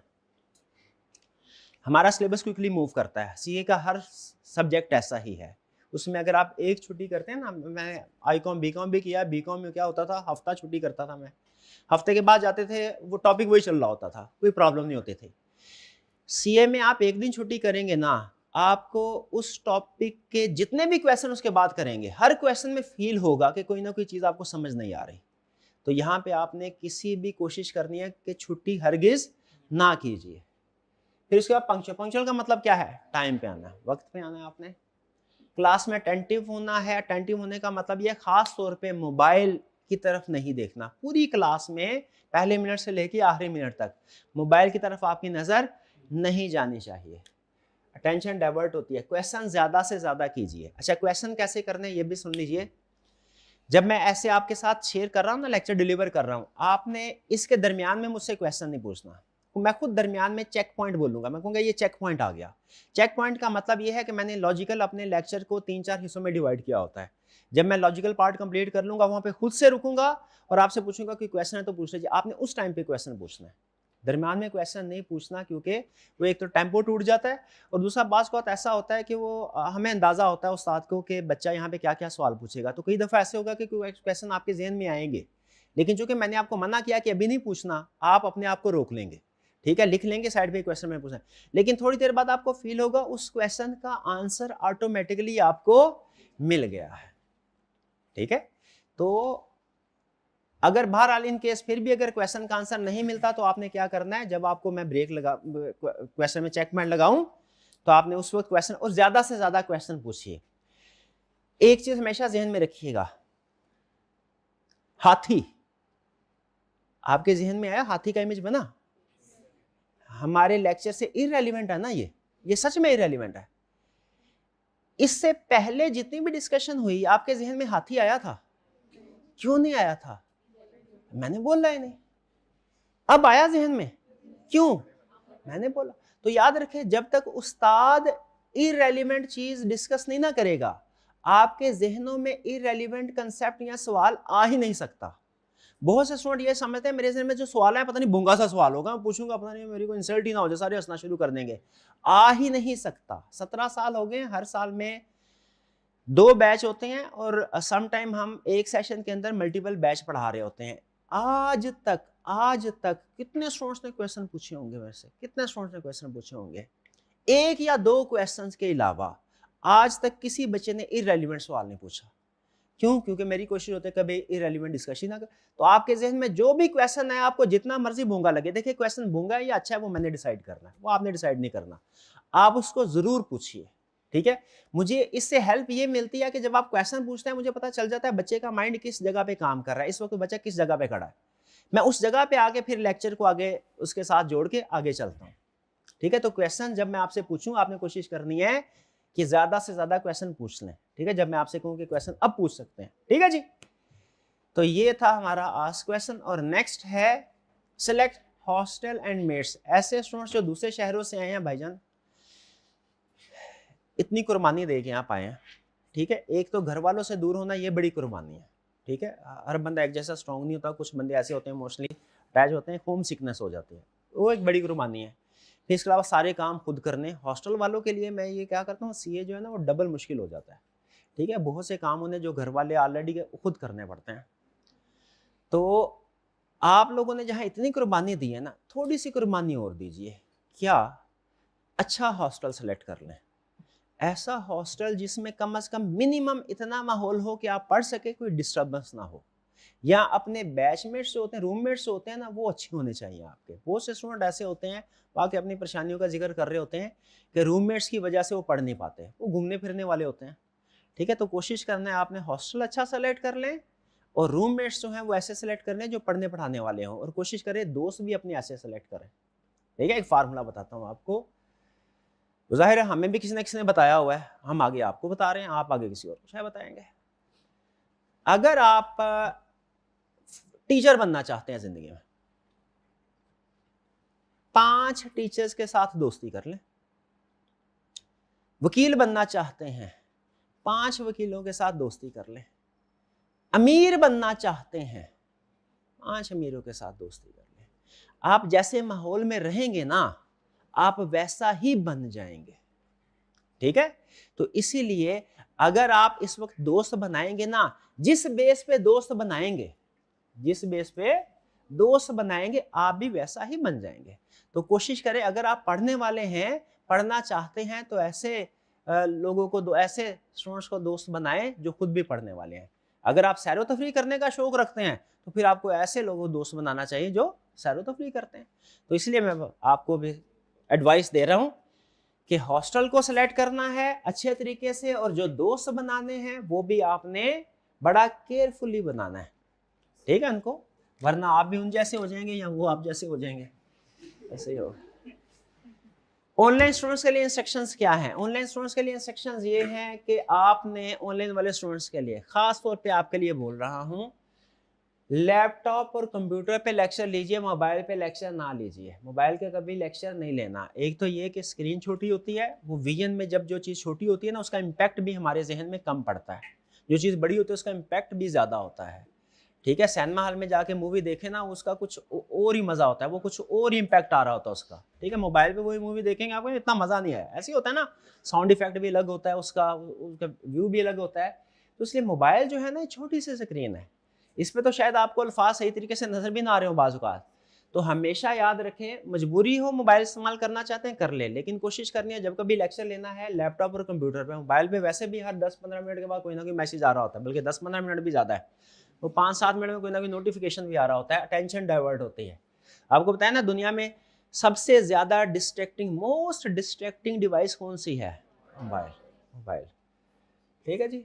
अगर आपसे फ़ायदे पूछेंगे ना तो ये बेतहाशा फ़ायदे आप बता देंगे मोबाइल के, ठीक है। लेकिन अगर आप देखें ना, मैं अगर देखूँ ना मेरी ज़िंदगी में इसका नेट इफेक्ट नेगेटिव है। मेरी अब तक की ज़िंदगी में पिछले कोई 15-20 सालों से मोबाइल इस्तेमाल कर रहा हूँ, इसका नेट इम्पैक्ट क्या है? नेगेटिव है, नेगेटिव। ठीक है, फ़ायदे भी बड़ा, एफिशिएंसी भी है, ऐसी बात नहीं आनी है, लेकिन बहरहाल चलें यार छोड़ें, ये डिबेटेबल बात है। ऑनलाइन वाले स्टूडेंट्स के लिए आपने हर रोज़ एक लेक्चर लेना है, डेली लेक्चर। ऐसा नहीं करना कि वीकेंड के ऊपर 3-4-5 लेक्चर इकट्ठे कर ले, ऐसा नहीं करना। और ख़ास तौर पे स्पीड बढ़ाने की कोशिश नहीं करनी, ठीक है। हमारा लेक्चर जो होता है वो रेगुलर स्पीड के ऊपर चलना चाहिए, स्टैंडर्ड स्पीड के ऊपर ही आपको देखना चाहिए, ठीक है। तो स्टैंडर्ड स्पीड हो फिर ही बात समझ आएगी। वो कभी आप मूवी देखते हैं भाई, आप मूवीज़ वगैरह तो देखते होंगे नहीं, कोई इतनी बुरी बात नहीं है मूवी देखना, अच्छी मूवी देखा जाए तो कोई बुरी बात नहीं। आप डबल स्पीड पे देखते हैं उसको कि रेगुलर स्पीड पे? रेगुलर स्पीड पे। डबल स्पीड पे देखे ना तो कभी कभी दोस्त का, अच्छा मूवी देखी उसमें ये डायलॉग बोला था, उन्होंने कहा वो डायलॉग बोला था उसने, वो किधर बोला था बताओ, क्योंकि डबल स्पीड पे देख रहे। नहीं देखते ना आप? हाँ, नहीं देखते। तो फिर मुझे ये बताइए, एक मूवी जो एंटरटेनमेंट है, मूवी में ना मैं एग्जांपल इसलिए दे रहा हूँ क्योंकि ऑनलाइन वालों के लिए लेक्चर भी लगभग उसी तरह के बन जाता है। मूवी को देखना, उसमें आपका माइंड इस्तेमाल नहीं होता, जहन नहीं लगाना पड़ता, ठीक है, वो सिर्फ आपने देखना है। लेक्चर जो होता है ना उसमें आपने देखना भी है और समझना भी है, क्योंकि लेक्चर में टेक्निकल कंसेप्ट्स होते हैं, मूवीज में टेक्निकल कंसेप्ट्स नहीं होते। तो वो जो चीज जिसमें आपका माइंड भी नहीं लगना, उसको तो आप रेगुलर स्पीड पे देखते हैं। और वो चीज जिस पे आपको साथ साथ अपने जहन में प्रोसेसिंग करनी है इंफॉर्मेशन की, उसको अंडरस्टैंड करना है, ठीक है, उसको लिखना है बाज़ औक़ात अहम चीजों को, क्या वो डबल स्पीड पे चल जाएगा? नहीं चलता, नहीं चलता। यही वजह है कि अमूमी तौर पे फिजिकल वाले स्टूडेंट्स की अंडरस्टैंडिंग आपने देखा होगा कि थोड़ी सी बेहतर होगी ऑनलाइन वाले के। ऑनलाइन वाले कहेंगे सर ऑनलाइन में समझ नहीं आती। भाई समझ किस वजह से नहीं आती, वो देखना पड़ता है। उसकी उसकी कुछ बहुत सी रीजन है, डिस्ट्रैक्शन होती है। क्लासरूम में आपको डिस्ट्रैक्शन नहीं है, थोड़ी देर बाद आपको भाई आके कुछ नहीं कहेगा, या थोड़ी देर बाद दरवाजे पे बेल नहीं होगी जो आपको जाके देखना पड़ेगा। ऑनलाइन में स्टूडेंट्स को ये मसले मसाइल फेस करना पड़ते हैं, डिस्टर्बेंस होती है बार बार लेक्चर हो, ठीक है। और सबसे बड़े जो एक नुकसान देती है चीज, वो क्या होती है? Double speed. क्या करते हैं सर, स्पीड डबल करते हैं, सर आप बहुत स्लो पढ़ाते हैं, बहुत स्लो आवाज। डबल में हमें बिल्कुल आराम से समझ आती है सर, प्रॉब्लम कोई नहीं है, डबल पे सुन लिया। और फिर बाद में कुछ क्वेश्चन, कुछ स्टेटमेंट ऐसी बोली होती हैं, वो स्किप कर जाते हैं और फिर वही सवाल व्हाट्सएप ग्रुप में पूछ रहे होते हैं, ठीक है। तो इसलिए कोशिश करनी है, ऑनलाइन वाले स्टूडेंट्स को एडवाइस कर रहा हूं, आपने हमेशा जब भी लेक्चर लेना है क्या करना है? रेगुलर स्पीड पे, डबल स्पीड ना करें। ये टाइम ना बचाएं मेरे भाई, ये टाइम ना बचाए। हमारा लेक्चर वैसे ही नॉर्मली मैक्सिमम कितना होता है? 1.5 घंटे का। अकाउंटिंग वालों के तो लेक्चर मेरा ख्याल ज्यादा के होते हैं, दो सवा दो घंटे के होते हैं हमारा। और 1.5 घंटा भी कट कटा के कोई तकरीबन सवा घंटा रह जाता है, कुछ स्टार्ट में कुछ दरमियान में ब्रेक होती है। तो इसलिए सवा घंटे को भी डबल स्पीड पे करना जाती है, ठीक है। तो रेगुलर स्पीड के ऊपर ऑनलाइन फ्लेक्सिबिलिटी को मिस यूज नहीं करना। कौन सी फ्लेक्सिबिलिटी? कि यही कि आपको लेक्चर अवेलेबल है, ऑनलाइन में लेक्चर अवेलेबल होता है, जब चाहे आप ले लें, ठीक है। सेशन पहले दिन से लेके सेशन के एंड तक अवेलेबल होता है। लेकिन इसका यह मतलब नहीं है कि आप लास्ट मंथ में लेक्चर लेंगे, नहीं। याद रखिए, एक असूल जेल में रखिएगा, ये पिछले सेशन में ये जो सीफैप का रिजल्ट है, इसमें एक स्टूडेंट था मेरा, उसका गोल्ड मेडल आया। तो ऐसे स्टूडेंट जो होते हैं ना, उसको हम बिठा के उनसे पूछते हैं कि भैया आपके क्या क्या। तो एक चीज जो उसने बताई ना, जो बड़ी अहम चीज है, जो मैं चाहता हूं आप लोग भी उसके ऊपर अमल करें। हालांकि सीफैप वाले स्टूडेंट्स की लाइफ बड़ी टफ होती है, आप फुल टाइम स्टूडेंट, आप पढ़ना नहीं चाहते, मजबूरन पढ़ना पड़ता है। ऐसे सीफैप का स्टूडेंट पढ़ना चाहता है, उसके पास टाइम नहीं होता। तो उसने एक बात कही थी, उसने कही थी सर मैंने क्या किया था, एक चीज अगर आप मेरे से पूछे ना कि अहम चीज क्या है, वो ये थी कि मैंने उनको फॉर्म में ना पेपर से पहले छुट्टियां होती है, कोई 30 दिन, 40 दिन, 50 दिन, फॉर्म की अपनी अपनी पॉलिसीज होती हैं। तो उसने कहा सर जब मेरी छुट्टियां स्टार्ट होनी थी ना, मैंने टारगेट ये बनाया था कि छुट्टियां स्टार्ट होने से पहले, यानी समझ ले पेपर से 30 दिन पहले मैंने अपना सिलेबस कंप्लीट करना है, आखिरी महीना सिर्फ और सिर्फ रिवीजन के लिए रखना है। तो उसने कहा आखिरी महीने में एक तो मैं बड़ा पीसफुली प्रिपेयर किया, मैंने पीसफुल रहा पूरे महीने में। क्यों वाला? लेक्चर सारे पहले कवर किए हुए थे, और दूसरा चूंकि लेक्चर कवर किए हुए थे, रिवीजन करने में मुझे बड़ी आसानी हुई। तो मैं ये चाहता हूं आप लोग भी ये टारगेट रखें, खासतौर पे ऑनलाइन वाले स्टूडेंट्स, आप लोग भी ये टारगेट, क्योंकि याद रखें सीवैब लेवल में हमारे पास 90% स्टूडेंट ऑनलाइन होता है। यहाँ पे तो लगभग समय 50-50 होते हैं ना रेशो। जो सीफैब 90% स्टूडेंट ऑनलाइन होता है, ऑनलाइन में प्रॉब्लम कोई भी नहीं है, कोई नहीं है, बच्चे पढ़ रहे हैं, आइंदा भी पढ़े, बल्कि आहिस्ता आहिस्ता तो ये ट्रेंड ज्यादा हो रहा है। लेकिन आपने कोशिश क्या करनी है, रोज का काम रोज करना है। ये सबसे बड़ा मसला ऑनलाइन स्टूडेंट्स को होता है, पेंडिंग लेक्चर को पेंडिंग ना होने दीजिएगा, रोज का काम रोज कीजिए। और ये टारगेट बना ले, आज अपने आप से वादा कर ले कि मैंने सेशन, जिस दिन फिजिकल स्टूडेंट्स का सेशन खत्म होगा उसी दिन आपका भी सेशन खत्म होगा। आपने साथ साथ लेक्चर्स को कंप्लीट करते जाना है, असाइनमेंट करते जाने हैं, और आपने भी आखिरी महीना सिर्फ और सिर्फ रिवीजन के लिए रखना है। क्लियर जी? साथ साथ प्रैक्टिस करते जाने हैं, साथ साथ टेस्ट देते जाने हैं, साथ साथ काम निपटाते जाए। आखिरी महीने में रिवीजन के अलावा कुछ भी नहीं करना, आखिरी महीने में रिवीजन। और ये सारे सब्जेक्ट्स के लिए है, मतलब सिर्फ मैं अपने सब्जेक्ट के लिए एडवाइस नहीं दे रहा, सारे सब्जेक्ट्स के लिए एडवाइस दे रहा हूँ। लास्ट मंथ में आपने सिर्फ रिवीजन के लिए रखनी है, तो स्टडी डेली करनी है। नेक्स्ट क्वेश्चन देखिए, ये असल में चीजें होती हैं हर दफा, मुझे भी तो आपको बोरिंग लग रही है थोड़ी थोड़ी, मुझे भी लग रही है, लेकिन पता क्या, ये अहम है, ये बताना जरूरी होता है। ठीक है, शायद आप में से ज्यादातर स्टूडेंट्स को ऑलरेडी इन चीजों का पता होगा, लेकिन स्टिल बताना इसलिए जरूरी होता है। अगर क्लास में 10 स्टूडेंट भी ऐसे हैं ना जिन तक ये पैगाम नहीं पहुंचे, ये इन्फॉर्मेशन बहुत अहम है। ठीक है, ये समझ लीजिए मेरे सारे टीचिंग कैरियर का निचोड़ है ये चीजें, जो मैं आपके सामने पहले लेक्चर में रखता होता हूँ। नेक्स्ट मेरे अक्सर एक सवाल, खासतौर पे ऑनलाइन वाले स्टूडेंट से सवाल पूछते हैं, ऑनलाइन वाले स्टूडेंट क्या कि सर एक दिन में कितने लेक्चर कवर करने चाहिए। ये डिपेंड करता है 2-3 फैक्टर्स के ऊपर। एक फैक्टर ये है कि आपने ज्वाइन कब किया है, सेशन के स्टार्ट से ज्वाइन किया है, रिजल्ट के बाद से ज्वाइन किया, रिजल्ट के भी महीने बाद ज्वाइन किया है। फिर दूसरा इस चीज पे डिपेंड करता है कि आपने ये सब्जेक्ट पहले पढ़ा हुआ है कि नहीं पढ़ा हुआ। फिर तीसरा इस चीज पे डिपेंड करता है कि आप इस अटेम्प्ट में एक ही पेपर देने जा रहे हैं, 2 पेपर देने जा रहे हैं, 3 पेपर देने जा रहे हैं। ठीक है, तो डिफरेंट फैक्टर्स है। तो वैसे तो ऑनलाइन वाले स्टूडेंट्स जो हैं वो, अगर आपको लगे कि आप ये डिसीजन नहीं कर पा रहे, तो आप इसको आप व्हाट्सएप ग्रुप में शेयर कीजिए, अपना स्पेसिफिक इन्फॉर्मेशन देके मैं आपको गाइड कर दूंगा कि आपको एक दिन में कितने लेक्चर लेने चाहिए। लेकिन जनरल रूल आपको बता रहा हूँ, अगर आप ऑनलाइन वाले स्टूडेंट हैं, फर्ज कीजिए कि मैं अज्यूम कर रहा हूँ आपने इससे पहले ये सब्जेक्ट नहीं पढ़ा हुआ और 3 सब्जेक्ट्स आप इस अटेम्प्ट में करने जा रहे हैं, तो आपको, अगर आपने सेशन स्टार्ट किया, स्टार्ट से ज्वाइन किया है, तो आपको हर रोज क्या करना चाहिए, एक लेक्चर लेना चाहिए, एक लेक्चर, 1 लेक्चर पर डे। ठीक है, ऑनलाइन वाले स्टूडेंट किस सवाल का जवाब दे रहा हूं, ऑनलाइन वाले स्टूडेंट्स ने पूछा सर मुझे एक दिन में कितने लेक्चर लेने चाहिए। तो अगर सेशन के स्टार्ट में या 2-4 दिन बाद, हफ्ते के अंदर अंदर ज्वाइन किया है, तो उसे एक दिन में कितने लेक्चर लेने चाहिए, एक लेक्चर। अगर रिजल्ट के बाद ज्वाइन किया है, रिजल्ट के बाद ज्वाइन किया है, तो फिर एक दिन में कितने लेक्चर लेने चाहिए, 1.5। जैसे रिजल्ट के बाद ऐसा कम कम ही होता है, लेकिन अनएक्सपेक्टेडली कोई पेपर पास हो जाता है, बस। तो उन्होंने कहा सर मैंने इससे पहले ऑडिट, मैंने तो सोचा था कि साथ ये देना पड़ जाएगा, ये पास हो गया, अब मैंने ऑडिट अगले अटेम्प्ट के लिए सोचा था, अब मैं पहली दफा ऑडिट पढ़ा, रिजल्ट के बाद आया बच्चा और क्या कहने लगा, सर मैं पहले से पहले मैंने ऑडिट नहीं पढ़ा हुआ, पहले क्या मैं पढ़ सकता हूं। इसका जवाब ये है, आपको डेली 1.5 लेक्चर अटेम्प्ट करना पड़ेगा और 3 घंटे खुद से देने पड़ेंगे। अगर आपके पास इतना टाइम है तो आप अटेम्प्ट कर सकते हैं। यानी अगर रिजल्ट के बाद ज्वाइन करते हैं तो फिर क्या हो जाएगा, 1.5 लेक्चर। 1.5 लेक्चर का मतलब ये नहीं है कि जब एक लेक्चर पूरा और दूसरा आधा कट कर दिया, नहीं। 1.5 लेक्चर का मतलब है किसी दिन 1 लेक्चर, किसी दिन 2, किसी दिन 1, आसान है तो 1 लेक्चर, सॉरी आसान है तो 2 लेक्चर, और जरा मुश्किल है तो 1 लेक्चर।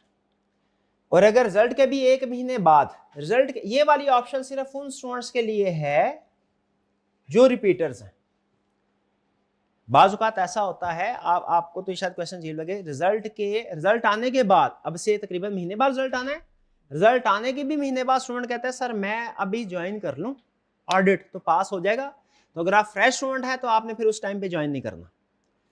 अगर रिपीटर है तो फिर कर सकते हैं, उस सूरत में आपको डेली 2 लेक्चर लेने पड़ेंगे। ठीक है जी, तो इन शॉर्ट ऑनलाइन वाले स्टूडेंट्स के लिए क्या सजेशन है, अगर आपने स्टार्ट से ज्वाइन किया है 1 लेक्चर डेली, रिजल्ट के बाद ज्वाइन किया है 1.5 लेक्चर, और अगर रिजल्ट के भी महीने बाद किया तो 2 लेक्चर्स। क्लियर जी।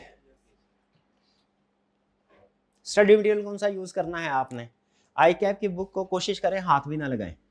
आपको सारा मटेरियल क्लास में प्रोवाइड कर दिया जाएगा। 2 वॉल्यूम होंगे, एक में नोट्स होंगे, एक में पास्ट पेपर के क्वेश्चंस होंगे। ठीक है, याद भी वहीं से करना है, बुक में से पढ़ना भी वहीं से है। प्रैक्टिस के लिए जो आपको वॉल्यूम 2 दिया जाएगा वहीं से आपने प्रैक्टिस करनी है। पब्लिशिंग के लिए बुक जा चुकी है, आज सुबह भेजी है मैंने, इसी वीकेंड तक उम्मीद है कि पब्लिश होके आ जाएगी। तब तक जो भी मटेरियल चाहिए होगा आपको क्लास में मैं प्रोवाइड करूंगा। पिछले सेशन की बुक नहीं चलेगी, कोशिश करें। न्यू एजुकेशन स्कीम है ना, उसमें कुछ चीज़ें नई भी हैं, कुछ डिफरेंट भी है, बहुत सी चीज़ें सेम भी है। ऐसा नहीं है कि बिल्कुल ही सारा कुछ ज़मीन आसमान हो गया, आसमान ज़मीन, ऐसा नहीं हुआ। बहुत सी चीज़ें सेम भी है, लेकिन बेहतर यही है अगर आप फ्रेश स्टूडेंट है तो आप न्यू बुक को ही यूज़ कीजिए। ठीक है, आई कैप की बुक को अभी आपने यूज़ नहीं करना। हाँ, जब महीना 1.5 महीना गुजर जाए उसके बाद आप देखें कि सर सही पढ़ा रहे हैं कि नहीं पढ़ा रहे हैं। वो कैसे देखेंगे, वो आपने अपनी बुक में से जो पढ़ा होगा, साथ ही आई कैप की बुक का रेफरेंस होगा, वहां से जाके रीड कर लीजिए। जब आप रीड कर लेंगे आपको 2 बातें पता चलेगी। पहली ये बात पता चलेगी कि हाँ, जो इधर लिखा हुआ है सर ने वही पढ़ाया कि नहीं पढ़ाया, और दूसरी ये भी बात पता चलेगी कि जो सर ने मना किया है ना आई कैप की बुक को पढ़ने से, क्यों किया। ये आपको तभी पता चलेगा जब आप आई कैप की बुक को अगर पढ़ेंगे तो। ठीक है, रिक्वायर्ड नहीं है। कोशिश अगर आप पूरे सेशन में पढ़ना चाहें तो पढ़ सकते हैं, मैं रोक नहीं रहा। रिकमेंडेड नहीं है, रिकमेंडेड नहीं है। पढ़ना चाहें तो पढ़ लीजिए, मैच कर लीजिए कि क्या चीज़ें सारी वही कवर हो रही है कि नहीं, सिलेबस कवर हो रहा है कि नहीं हो रहा। ठीक है, लेकिन वो बुक थोड़ी मुश्किल है, और भी कुछ चीज़ें हैं, लेकिन वो मैं शेयर नहीं करना चाह रहा आपके साथ, मुनासिब नहीं है। बहरहाल तो पढ़ना चाहें कोई रोक टोक नहीं है, लेकिन ये आपका लाजमी स्टडी मटेरियल होगा, इसको ज़रूर आप लीजिए। ठीक है, लेकिन कोई स्टूडेंट अगर चाहता है सिर्फ आई कैप की बुक से पढ़ना चाहे वो भी पढ़ सकता है। जैसे मैंने बताया, डेली बेस के ऊपर आपको जो लेक्चर प्लान दिया जाएगा ना, उसमें आई कैप की बुक का रेफरेंस भी होगा, उसमें हमारी वाली बुक का रेफरेंस भी होगा, बल्कि जो बुक्स है इसमें भी आई कैप की बुक का रेफरेंस है। ठीक है, तो आप उसमें से पढ़ना चाहें उसमें से भी पढ़ सकते हैं, लेकिन मेरी रिकमेंडेशन क्या होगी कि आप ये वाली बुक की स्टडी करें।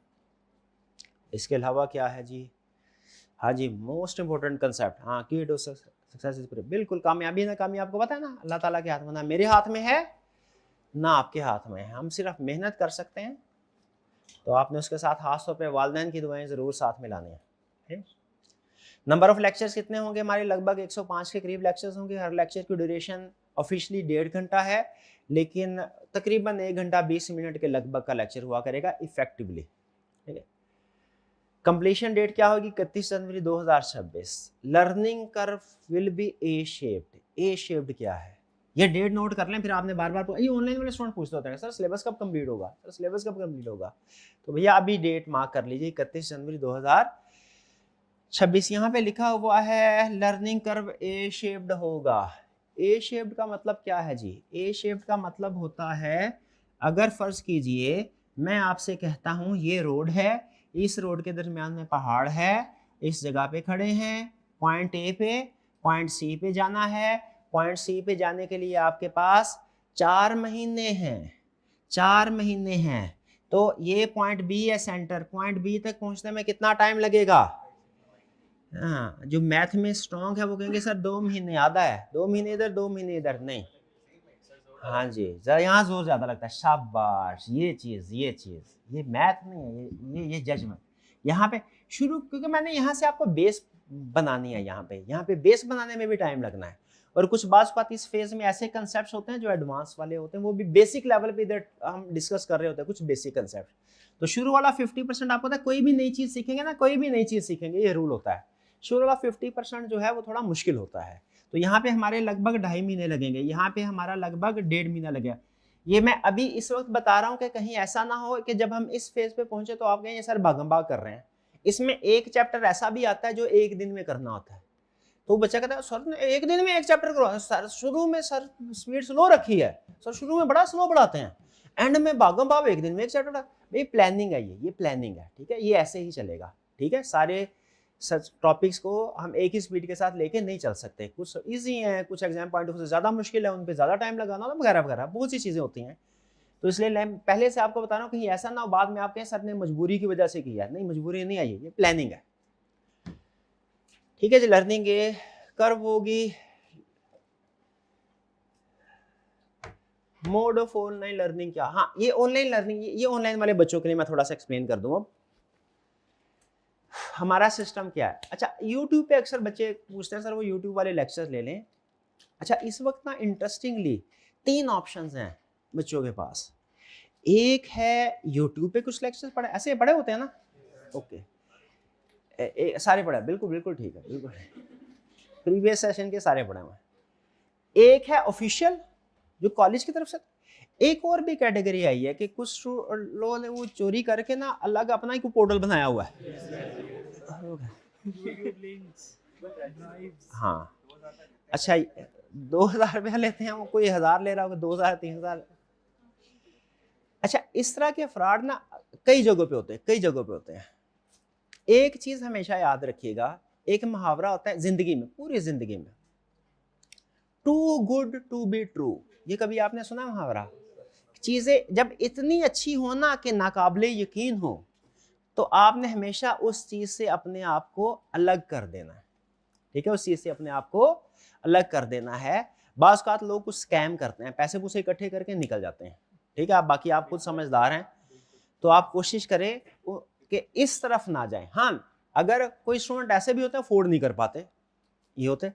कोई स्टूडेंट ऐसे होते हैं वो कहते हैं सर लास्ट टाइम लेक्चर ले लिए थे, वास नहीं, सिर्फ रिवीजन पर्पस के लिए सिर्फ ये 2-3 चैप्टर सर मेरे रहते हैं, वीक है, मैंने वो लेक्चर लेने हैं, तो वो आप हमें यूट्यूब की इजाज़त दे दें, वो कॉलेज में 2-3 चैप्टर्स के लिए अब क्या हम पूरा कोर्स बाय करें। तो ऐसे स्टूडेंट्स को जो अफोर्ड नहीं कर सकते, ऐसे स्टूडेंट्स जिन्होंने पहले पढ़ा हुआ है और वो सिर्फ चंद एक लेक्चर लेना चाहते हैं, मेरी तरफ से, मेरे अपने लेक्चर की हद तक ज़ाती हैसियत में कह रहा हूँ, मेरी तरफ से कोई पाबंदी नहीं है, जहाँ पे लेक्चर पढ़ा हुआ है फ्री में यूट्यूब पे आप ले सकते हैं। लेकिन मेरी एडवाइस है, 2 एडवाइस। एक तो ये कि ये जो पैसे वाले होते हैं ना, अक्सर स्कैम होता है। ये होता क्या है, मैं आपको थोड़ा सा बता दूं, ये कुछ अरसा पहले भी इस तरह की प्रॉब्लम सुनने में मिली थी। वो करते क्या, हमारा प्रैक्टिस ये होती है कि शुरू के जो 7 लेक्चर्स होते हैं ना, वो हम यूट्यूब के ऊपर अपलोड करवाते हैं। उसकी रीज़न ये होती है, फिजिकल वाले स्टूडेंट्स हैं, कुछ आ रहे हैं, कुछ आगे आज कुछ आने वाले हैं, और कुछ ऐसे होता है कि जो स्टूडेंट अटेंड नहीं कर पाते किसी वजह से, तो पहला हफ्ता जो है ना डेमो लेक्चर के तौर, वो लेक्चर जो है वो उसको अगर आप कहीं पे अपना बना के जो भी आपका शेयरिंग सिस्टम है वहाँ पे रख दें, तो स्टूडेंट को ये परसेप्शन दी जा सकती है कि देखिए वही लेक्चर हैं जो अपलोड हो रहे हैं, और फिर उसके बाद कोई पुराने लेक्चर दरमियान में मिक्स हो जाएंगे, काम चलाना होगा ना। क्योंकि हमारे याद रखें कि कुछ सिक्योरिटी प्रोटोकॉल्स भी हैं। सिक्योरिटी प्रोटोकॉल्स 3 तरह के होते हैं, ये IT वाले टॉपिक आएगा, उसमें पढ़ेंगे प्रिवेंटिव, डिटेक्टिव, करेक्टिव। एक तो प्रिवेंटिव होता है ना, प्रिवेंटिव का मतलब कुछ ऐसे मेजर्स जो कि रोके जाए कि कॉपी ना हो, ये भी होता है। लेकिन कोई बड़ा ही शातिर होता है वो कॉपी कर भी सकता है, कर लिया ठीक है। उसके बाद आप देखेंगे लेक्चर्स के ऊपर CRN चल रहा होता है, तो जिस दिन सुबह के वक्त वो अपलोड होना है ना, हमारा कोई ना कोई मुखबर भी होता है ऐसे ही होता है ना, दुश्मन के मुखबर हमारी तरफ होते हैं, हमारे मुखबर दुश्मन की तरफ होते हैं, तो वो खबर मिल जाती है और फिर उस CRN को आइडेंटिफाई करके उस पर्सन के अगेंस्ट में एक्शन लिया जाता है, फिर उसको ब्लॉक भी कर दिया जाता है। अगले दिन उसको फिर नई जगह से एनरोलमेंट करवानी पड़ेगी, फिर वो अगले दिन फिर पकड़ा जाएगा, समझ रहे ऐसे। इस तरीके से फिर वो स्टूडेंट्स जो इस ऑप्शन को सिलेक्ट करते हैं ना, वो डिस्टर्ब होते हैं। तो मेरी एडवाइस ये है, स्कैम की तरफ ना जाएं, यूट्यूब की तरफ चले जाएं, ठीक है। और अगर आप अफोर्ड कर सकते हो तो याद रखें, बेहतरीन तरीका क्या है कि ऑफिशियल प्लेटफॉर्म जो होता है ना, उसके साथ ही अटैच, क्योंकि और भी बहुत से रिसोर्सेज होते हैं। छोटी सी मिसाल दे रहा हूं आपको, टेस्टिंग सिस्टम आपने सीख तो लिया, आपको कैसे पता चलेगा एग्जाम लेवल का क्वेश्चन आप अटेम्प्ट करने के काबिल हैं कि नहीं? टेस्टिंग सिस्टम से। आपने लेक्चर ले लिए, लेकिन अगर प्रेजेंट में कोई सवाल है, कैसे पूछेंगे? नहीं पूछ सकते, ठीक है। तो इसलिए इन शॉर्ट ये कि कोशिश करनी ये चाहिए, अगर आप अफोर्ड कर सकते हो तो ऑफिशियल प्लेटफॉर्म से ही आपको रजिस्ट्रेशन करवानी चाहिए। नहीं कर सकते तो फिर यूट्यूब। स्कैम की तरफ ना जाए बच्चे, हतुल इम्कान जितना बच सकते हैं। बाकी आगे आपकी मर्जी, करना तो जाहिर है आपने अपनी मर्जी है। यूट्यूब के लेक्चर में बाज़ औक़ात उसमें भी, अच्छा जो बच्चे यूट्यूब का, ये मैं इस वजह से नहीं बता रहा आपको यूट्यूब के लेक्चर में क्या प्रॉब्लम है, इस वजह से नहीं बता रहा कि मैं यूट्यूब की तरफ ना जाए, बल्कि मैं इस वजह से बता रहा हूँ अगर कोई स्टूडेंट यूट्यूब की तरफ चलता है तो उसको पता है उसमें प्लस क्या है माइनस क्या है, वो इस चीज़ का ध्यान रखे। लेक्चर, कुछ लेक्चर आउटडेटेड हो सकते हैं, ठीक है, जैसे वो हो सकता है ओल्ड एजुकेशन स्कीम के हो, इस वक्त न्यू एजुकेशन स्कीम में आउटडेटेड हो सकते हैं। एडिशनल स्टडी मटेरियल यूट्यूब पे अवेलेबल नहीं होता। अगर कोई स्टूडेंट यूट्यूब से लेक्चर ले रहा है तो उसे फिर किसी ऐसे स्टूडेंट के साथ अटैच होना पड़ेगा जो ऑफिशियली कहीं से क्लासेस ले रहा है, ताकि जो भी अपडेशन है, जो भी टेस्ट वगैरह है, उसके बारे में अपडेटेड रहे। क्वेरीज वगैरह नहीं पूछ सकता, वो जाहिर है। टेस्टिंग और फीडबैक, ये टेस्टिंग और फीडबैक अगर आप मेरे से पूछें ना, तो लेक्चर के बाद सबसे अहम रिसोर्स होता है ना, वो टेस्ट होता है। ठीक है। अच्छा, हमारा जो ऑनलाइन सिस्टम होगा उसमें क्या होगा ये याद रखिएगा। ऑनलाइन सिस्टम में हमारे पास डिफरेंट ऑप्शंस थी।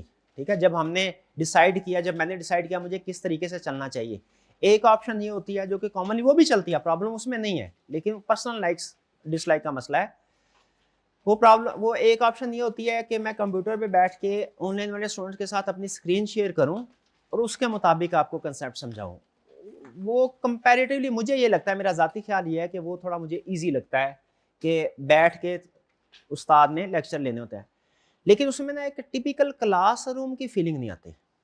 ठीक है, इसीलिए वो जो स्क्रीन शेयरिंग वाली ऑप्शन है ऑनलाइन में, बाज़ कुछ स्टूडेंट कहते हैं सर वो स्क्रीन शेयर वाली ऑप्शन वो नहीं है, वो लाइव चल जाता है वो, तो वो स्क्रीन शेयर वाली ऑप्शन जो है वो नहीं है हमारे ऑनलाइन वाले सिस्टम में। इसमें क्या है, क्लासरूम के अंदर जो एक्चुअली लेक्चर हो रहा होगा वही रिकॉर्ड होता है। और इसमें मेरा ज़ाती ख्याल ये है, मैंने क्यों इसको ऑप्ट किया है, क्योंकि इसमें ऑनलाइन वाला बच्चा घर में बैठा होता है लेकिन उसे फीलिंग क्लासरूम वाली आ रही होती है। अच्छा, क्लासरूम है, ये सामने वाइट बोर्ड है, उसके सामने सारी कैलकुलेशन वगैरह हो रही है। ठीक है, तो हमारा लेक्चर जो होगा वो एक्चुअल रियल क्लासरूम रिकॉर्डिंग होगी। इसके अलावा फ्रेश लेक्चर हर सेशन में रिकॉर्ड होते हैं, ऑनलाइन वाले स्टूडेंट चाहे तो उनको डाउनलोड भी कर सकते हैं। अहम चीज़, हमारी क्लास 5 डेज अ वीक होगी, ये फिजिकल वाले स्टूडेंट्स आप लोग भी नोट कर लें। हमारी क्लास क्या होगी, सैटरडे को क्लास नहीं होगी, लेकिन इसका ये मतलब नहीं है सैटरडे को पढ़ाई भी नहीं होगी। सैटरडे को क्लास नहीं होगी लेकिन पढ़ाई होगी। अब पढ़ाई कैसे होगी ये मैं आपको सैटरडे को बताऊंगा। ठीक है जी, ये क्या होगा। नेक्स्ट, ऑनलाइन वाले स्टूडेंट्स के लिए अगर कोई क्वेरी पूछना चाहते हो तो जूम मीटिंग भी होगी। 2 हफ्ते के बाद कम से कम एक दफा जूम मीटिंग लाजमी होगी। एग्जाम के करीब वीकली जूम मीटिंग होती है, एग्जाम से पहले 2 हफ्ते में एक बार। व्हाट्सएप सपोर्ट भी अवेलेबल होगी, लेकिन जहन में रखिएगा व्हाट्सएप सपोर्ट मैं कोशिश करूंगा कि रेगुलरली आपको जवाब दे सकूं, लेकिन बाज़ औक़ात मसरूफियात की वजह से कुछ डिले आ जाता है व्हाट्सएप में जवाब देने के लिए मैं कोशिश करूंगा ऑनलाइन स्टूडेंट्स आप लोगों को रेगुलरली जवाब दे दिया करूं। डेली लेक्चर प्लान बता, डेली लेक्चर प्लान कैसे चलेगा, ऐसे ही चलेगा। कैसे, मैं डेली आऊँगा। अच्छा, ये भी अब नोट कर लीजिए, क्योंकि अगले तकरीबन 104 लेक्चर्स में आपने इसी तरीके से चलना होगा। डेली मैं लेक्चर आऊँगा। सबसे पहले आप लोगों को पर्ची डिस्ट्रीब्यूट की है इन्होंने, कौन सी पर्ची है, हाँ ये, इसको हम बोलते हैं लेक्चर प्लान। इस पर लिखा होता है आज की डेट कौन सी है, लेक्चर नंबर कौन सा है, इस लेक्चर में क्या क्या पढ़ाना है मैंने, और उसको पढ़ने के बाद ICAP की बुक में वो कौन सा रेफरेंस है उस कंसेप्ट का, हमारी वाली बुक में कौन सा रेफरेंस है, और उसके बाद आपने होम असाइनमेंट कौन सी करनी है। ये सारी चीज़ें छोटी सी पर्ची में इंफॉर्मेशन होगी। ये आपका लेक्चर प्लान है, ये आपको डिस्ट्रीब्यूट किया जाएगा, आपको पता चल जाए हाँ आज आपने क्लास में क्या करना है, घर जाके क्या करना है। इसके बाद मैं आऊँगा, कुछ पास्ट पेपर के क्वेश्चन डिस्कस होंगे। फिर उसके बाद मैं आपसे पूछूंगा कि प्रीवियस लेक्चर में से कोई क्वेश्चन पूछना चाहते हैं तो पूछ लें, अगर कोई क्वेश्चन होगा आप वो मुझसे पूछेंगे। फिर इसके बाद जितने भी कंसेप्ट्स होंगे, मैं पहले जैसे अगर 3 कंसेप्ट पढ़ाने हैं, मैं पहले एक कंसेप्ट पढ़ाऊंगा, पढ़ाने के बाद चेक पॉइंट बोलूंगा, उस चेक पॉइंट पे आपने आंसर क्वेश्चन पूछना है लेक्चर के दौरान मैंने। फिर दूसरा कंसेप्ट होगा, उसका चेक पॉइंट होगा। फिर तीसरा कंसेप्ट होगा, उसका चेक पॉइंट होगा। ठीक है, जब मैं बोल रहा हूँगा आपने उस वक्त क्वेश्चन इंटरप्शन होती है, बार बार मैं कह रहा हूँ। ठीक है, ताकि क्योंकि अब जैसे मैंने बताया कंसेप्ट्स ज़्यादा हैं, टाइम कम है, तो आपका लेक्चर बड़ा प्लान करके हम चल रहे होते हैं, उसमें हमने एक एक मिनट को बचाना होता है। तो इस तरीके से लेक्चर चलेगा। होम असाइनमेंट याद रखें, जितनी भी होम असाइनमेंट है ना, आज ही मैं आपको बता रहा हूँ, सारी की सारी रिटर्न होती हैं, वर्बल होम असाइनमेंट कोई नहीं होती।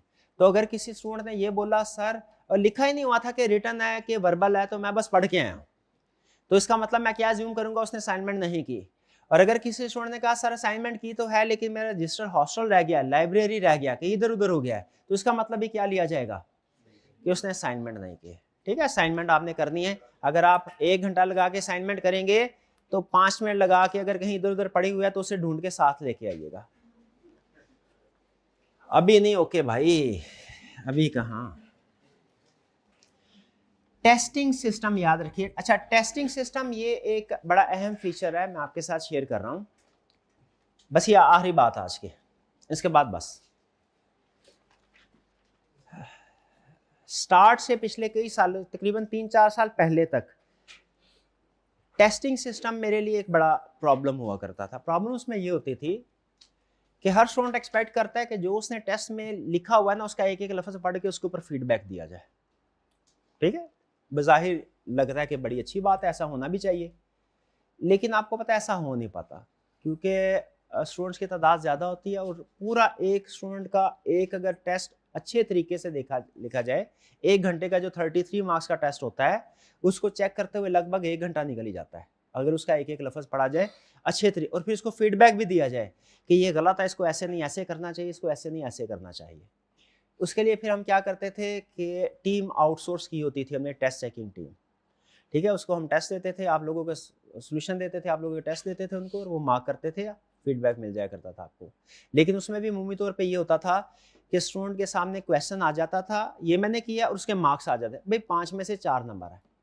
अब मैं टीम से ये कहा करता था, और आप लोगों के लिए भी अहम है, 5 में से 4 नंबर आए किसी क्वेश्चन में, आपके लिए ये अहम नहीं है कि 4 नंबर क्यों आए हैं, किस वजह से। आपके लिए अहम यह है कि वो 1 नंबर जो डिडक्ट हुआ ना, वो किस वजह से डिडक्ट हुआ है, वो रीजन पता चलना। वो उसमें टाइम लगता था। वो जब हम टीम को कहते थे कि इसको लिखें, टीम कहती थी सर हम लिखने को तैयार है, लेकिन अब आपको टेस्ट चेक हो के ना, अब आपको हफ्ते बाद नहीं 2 हफ्ते बाद मिलेगा, अगर आप, क्योंकि उसके ऊपर टाइम लगता था। और अगर हम कहते थे नहीं हफ्ते के अंदर टेस्ट चेक करो, क्योंकि अगले हफ्ते तो अगला टेस्ट आ जाएगा, तो वो टीम कहती थी सर फिर ऐसा है कि फिर आप ये डिटेल फीडबैक नहीं होगा, फिर हम अंडरलाइन कर लिया करेंगे, मार्क्स दे दिया करेंगे, बच्चे को सर्कल कर दिया करेंगे, यहाँ पे गलती है, वो गलती क्या है एग्जैक्टली, उसको कैसे ठीक करना है, ये बच्चे को खुद वैल्यूएशन करनी पड़ेगी। लेकिन फिर एआई, आपको पता है एआई की वजह आने के बाद हर प्रोफेशन में चेंज आया, हमारे प्रोफेशन में भी चेंज आया। जो इस दफ़ा एडिशन हुई ना चीज़ें, उनमें समझ लीजिए लगभग कोई 25% के करीब चीज़ें एआई से रिलेटेड है, कि हमारे ऑडिट प्रोफेशन को एआई ने कैसे चेंज किया है। तो जहाँ पे बाकी प्रोफेशन को चेंज किया, हमने कहा टीचिंग प्रोफेशन में भी देखते हैं क्या चेंज आता है। तो हमने एक सिस्टम, इस सिस्टम में तकरीबन मुझे 1.5 साल लग गया था, 1.5 से 2 साल लग गए थे इस सिस्टम को डेवलप करते हुए कि कैसे हम एआई के ज़रिए से टेस्ट की चेकिंग कर सकते हैं। ये आसान टास्क नहीं है।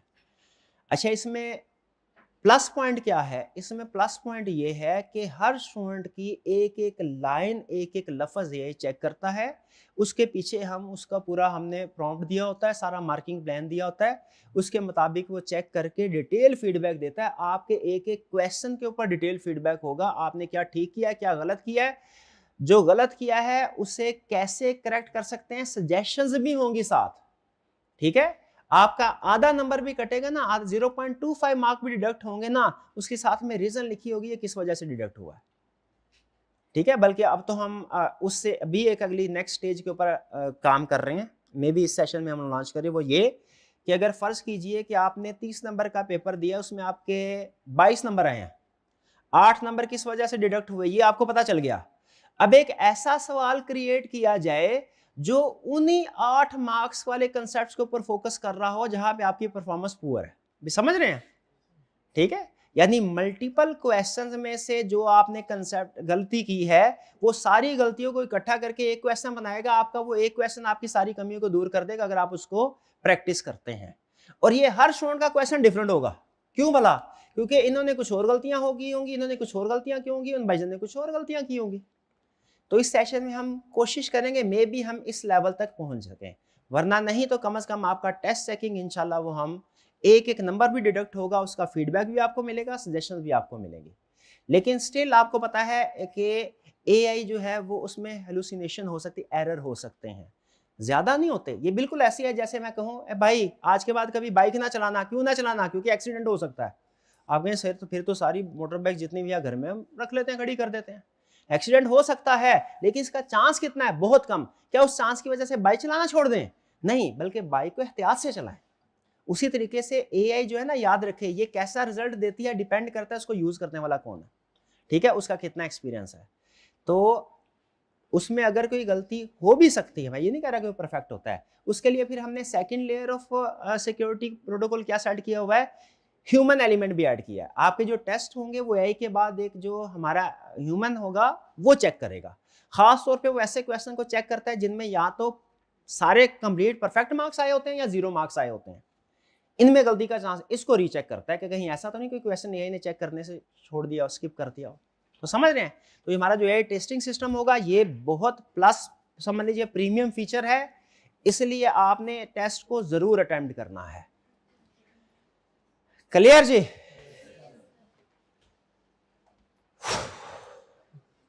कुछ चीज रह तो नहीं गई? सारी चीजें हो गई है। वह पूछें आप क्या पूछना है। फ्राइडे को टाइमिंग यही होगी, दरमियान में हम जुम्मे के लिए ब्रेक करेंगे, आधे घंटे की ब्रेक के बाद आप आ जाएंगे ना? हाँ, तितर बितर तो नहीं हो जाएंगे? हो जाएंगे आप, हाँ हो जाएंगे आप, ठीक है। तो उसके लिए फिर हमने अल्टरनेट क्या रखा हुआ है कि जो स्टूडेंट अगर किसी वजह से क्लास में वापस नहीं आते जुम्मे के बाद, आधी क्लास जुम्मे से पहले होगी, फिर थोड़ी सी ब्रेक होगी, फिर बाद में होगी, उनके लिए फिर अलग से जो रिकॉर्डिंग होगी ना वो यूट्यूब वगैरह पे या LMS के ऊपर अवेलेबल कर दिया करेंगे। आप लोगों का फिजिकल वाले स्टूडेंट्स का भी LMS मेरा ख्याल है कि मैं उनसे रिक्वेस्ट करूंगा बना दें, ताकि आपको जो चीज़ें शेयर करनी हो ना वहाँ पे शेयर की जा सके, लेकिन वहाँ पे वीडियो लेक्चर्स नहीं होंगे, ठीक है, आपके नोट्स वगैरह होंगे। और कोई क्वेश्चन? शाबाश, जल्दी से पूछ लीजिए, शाबाश, पूछते जाएं। हाइब्रिड क्लास में भी स्टूडेंट्स ने क्वेश्चन पूछने हैं, जब तक हाइब्रिड क्लास में से 3 क्वेश्चन नहीं आएंगे ना ये क्लास खत्म नहीं होगी। हाँ, हाइब्रिड क्लास में पार्टिसिपेशन नहीं करते, वो आते हैं बैठ के निकल जाते हैं।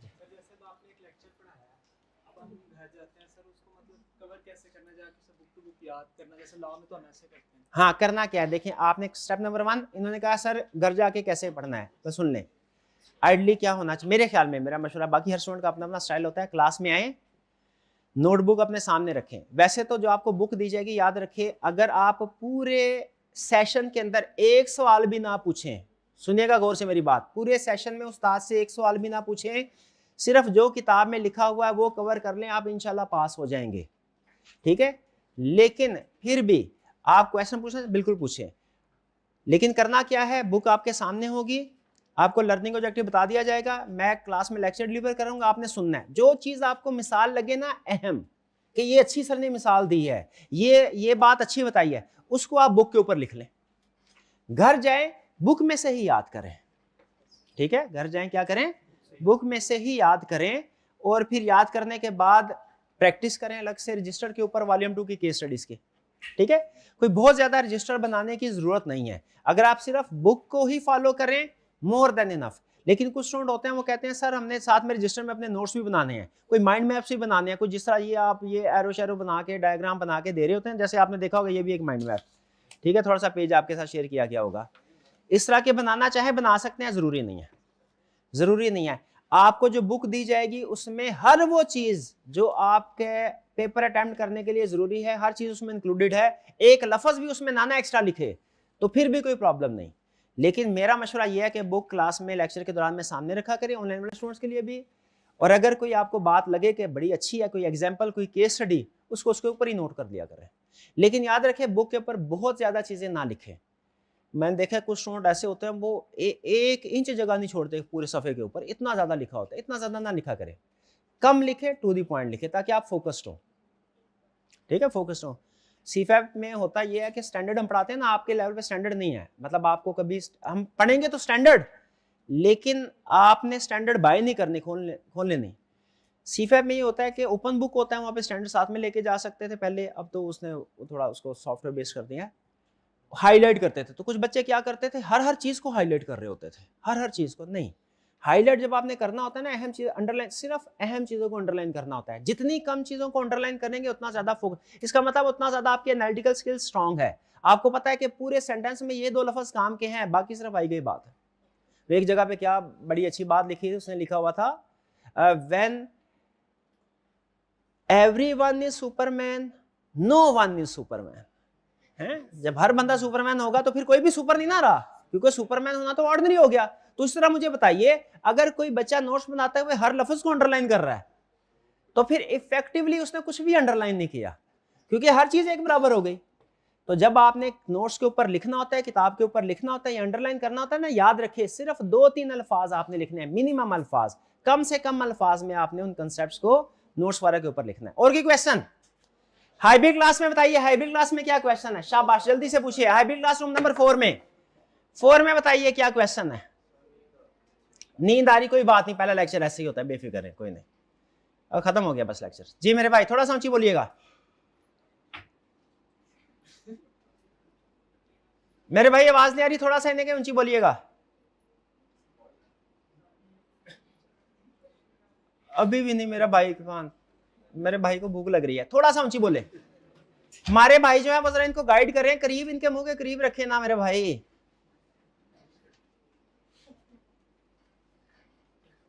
यार ऐसे भाईजान अल्लाह के बंदे, आप सिखाए बच्चे को सिखाते क्यों नहीं, ट्रेनिंग देनी है हमने।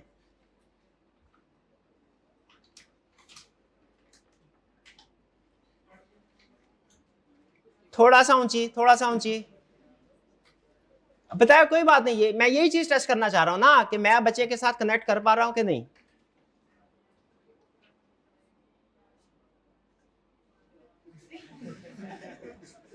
ये साथ वाले से पूछ लें, साथ वाले से पूछ लें। थोड़ा सा ऊंची आवाज खोल लें। जी जी पूछे। हाँ जी, क्या सिर्फ ये आवाज पहले खोलनी थी ना मेरे भाई आपने।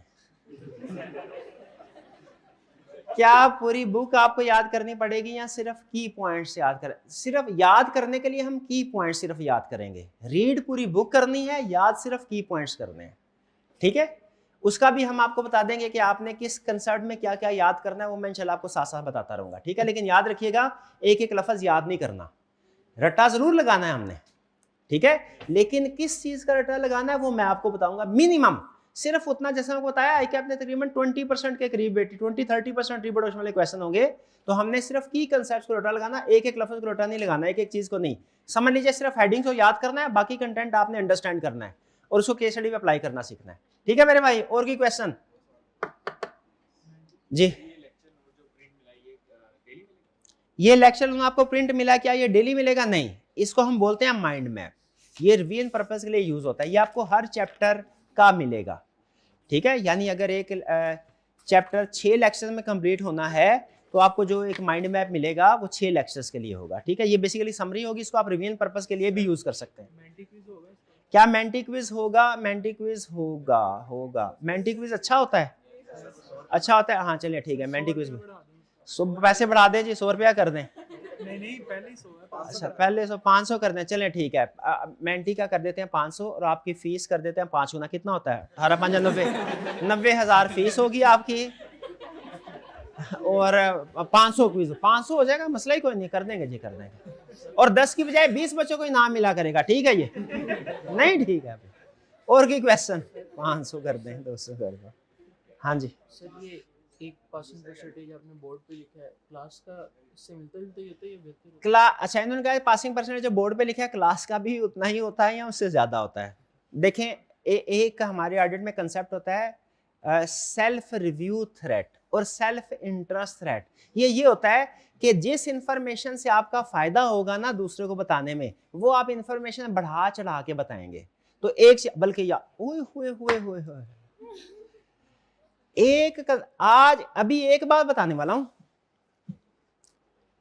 सारी जिंदगी आपने कोशिश करनी है इसके ऊपर अमल करें, और अगर आपने यही सीख ली ना, आपने इंशाल्लाह जो पैसे दिए ना इसी एक बात से पूरे हो जाएंगे, अगर इस असूल के ऊपर आपने अमल किया। उसूल क्या है याद रखिए। अब देखिए कुछ बातें ऐसी होती है आप लोगों की किताबों में बताई जाती हैं, सारी बातें अच्छी अच्छी, लेकिन दुनिया अच्छी अच्छी बातों पे नहीं चलती, ठीक है। तो कुछ हमारा सब्जेक्टिव प्रैक्टिकल है, तो उसमें कुछ बातें थोड़ी जीबो-गरीब भी है, फॉर्चुनेटली अनफॉर्चुनेटली वो भी मैंने आपको सिखाने हैं। तो फर्ज कीजिए मैं एक स्टेटमेंट देने लगा हूं, इन्होंने पूछा सर वो 33% आपने बोला ये क्लास का रिजल्ट है कि ओवरऑल आई कैप? ये ओवरऑल आई कैप का रिजल्ट है। इन्होंने पूछा सर क्लास का रिजल्ट कितना होता है? क्लास का रिजल्ट कोई 100% के करीब करीब होता है। ये बात पूछी। अब कोई भी ऐसी बात जो आपके लिए अहम हो ना, आपने उस पर्सन से पूछना है सर आपके पास इसका क्या सबूत है, क्या एविडेंस है, क्या पूछना है।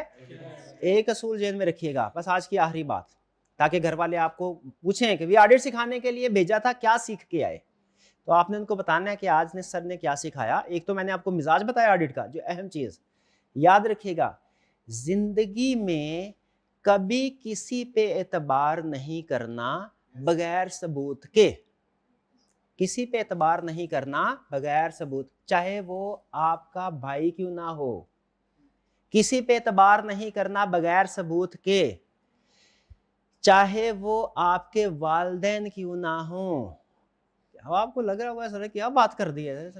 देखिए अदब करना है, अदब और चीज है, अदब और चीज है। अदब में फर्क नहीं आना चाहिए, 1% भी फर्क नहीं आना चाहिए, लेकिन एतबार हम प्रोफेशनल है। मैं आपको प्रोफेशनली ग्रो कराऊं। किसी से पूछा, किसी ने, आपने सुना हो गलती का बड़ा पुराना है, भैया ये तलाक की सबसे बड़ी वजह क्या है? उसने कहा शादी। दुनिया में धोखे की सबसे बड़ी वजह क्या है? ट्रस्ट। तो मैं आपको क्या सिखा रहा हूं? किसी पे ट्रस्ट नहीं करना बगैर एविडेंस के। अगर आप चाहते हैं कि धोखा ना खाए जिंदगी में, तो क्या किसी पे ट्रस्ट नहीं कर, बगैर एविडेंस, सबूत है ना, बिल्कुल। मैंने भाईजान को 100 रुपया उधार दिया, इन्होंने वापस कर दिया, अगली दफा 200 मांगेंगे, मैं उधार दे दूंगा, क्योंकि ट्रस्ट डेवलप हुआ है, ठीक है। लेकिन अगर ये इन्होंने 100 रुपया लेके वापस नहीं किया, अगली दफा 200 रुपया मांग, 50 रुपये मांगेंगे, मैं नहीं दूंगा। तो हमेशा याद रखिएगा पूरी जिंदगी में ये सूल, क्या? ट्रस्ट नहीं करना किसी पे बगैर एविडेंस के। वो ऑडिट में एक और बड़ा मशहूर मुहावरा है, तो आपको बताया था ना शुरू में, क्या बताया था? हाँ टू, एक और क्या? In God we trust, in God we trust, the rest we audit. इतबार करना है सिर्फ अल्लाह ताला पे। अल्लाह ताला ने जो कह दिया ना, उसकी लॉजिक, उसका एविडेंस नहीं ढूंढना हमने। बाकी दुनिया के हर बंदे ने कोई भी बात कही तो एविडेंस चाहिए, एविडेंस के बगैर इतबार नहीं करना, ठीक है जी। तो ये भाईजान मेहनत करेंगे तो इंशाल्लाह पास हो जाएंगे, ठीक है। और कोई क्वेश्चन? कोई क्वेश्चन नहीं? चलिए क्लास का टाइम भी हो गया, कल इंशाल्लाह हम इसके टेक्निकल कंसेप्ट स्टार्ट करेंगे ऑडिट के, ठीक है जी। आज का लेक्चर कुछ बोरिंग था, मुझे खुद भी एहसास हो रहा है, लेकिन चीज़ें आपके साथ शेयर करना जरूर, फॉर्मेलिटी होती है ना। कल इंशाल्लाह फिर हम सब्जेक्ट स्टार्ट करेंगे, और याद रखें जब तक बुक पब्लिश नहीं होती, इस वीकेंड तक उम्मीद है पब्लिश हो जाएगी, और हो जाएगी इंशाल्लाह। जब तो आपको हर वो चीज़ जो चाहिए आपको क्लास में मिलेगी, आपको इधर उधर से कहीं से कोई चीज़ लेने की जरूरत नहीं है, ठीक है। आज का लेक्चर यहाँ खत्म करते हैं, अल्लाह हाफिज़।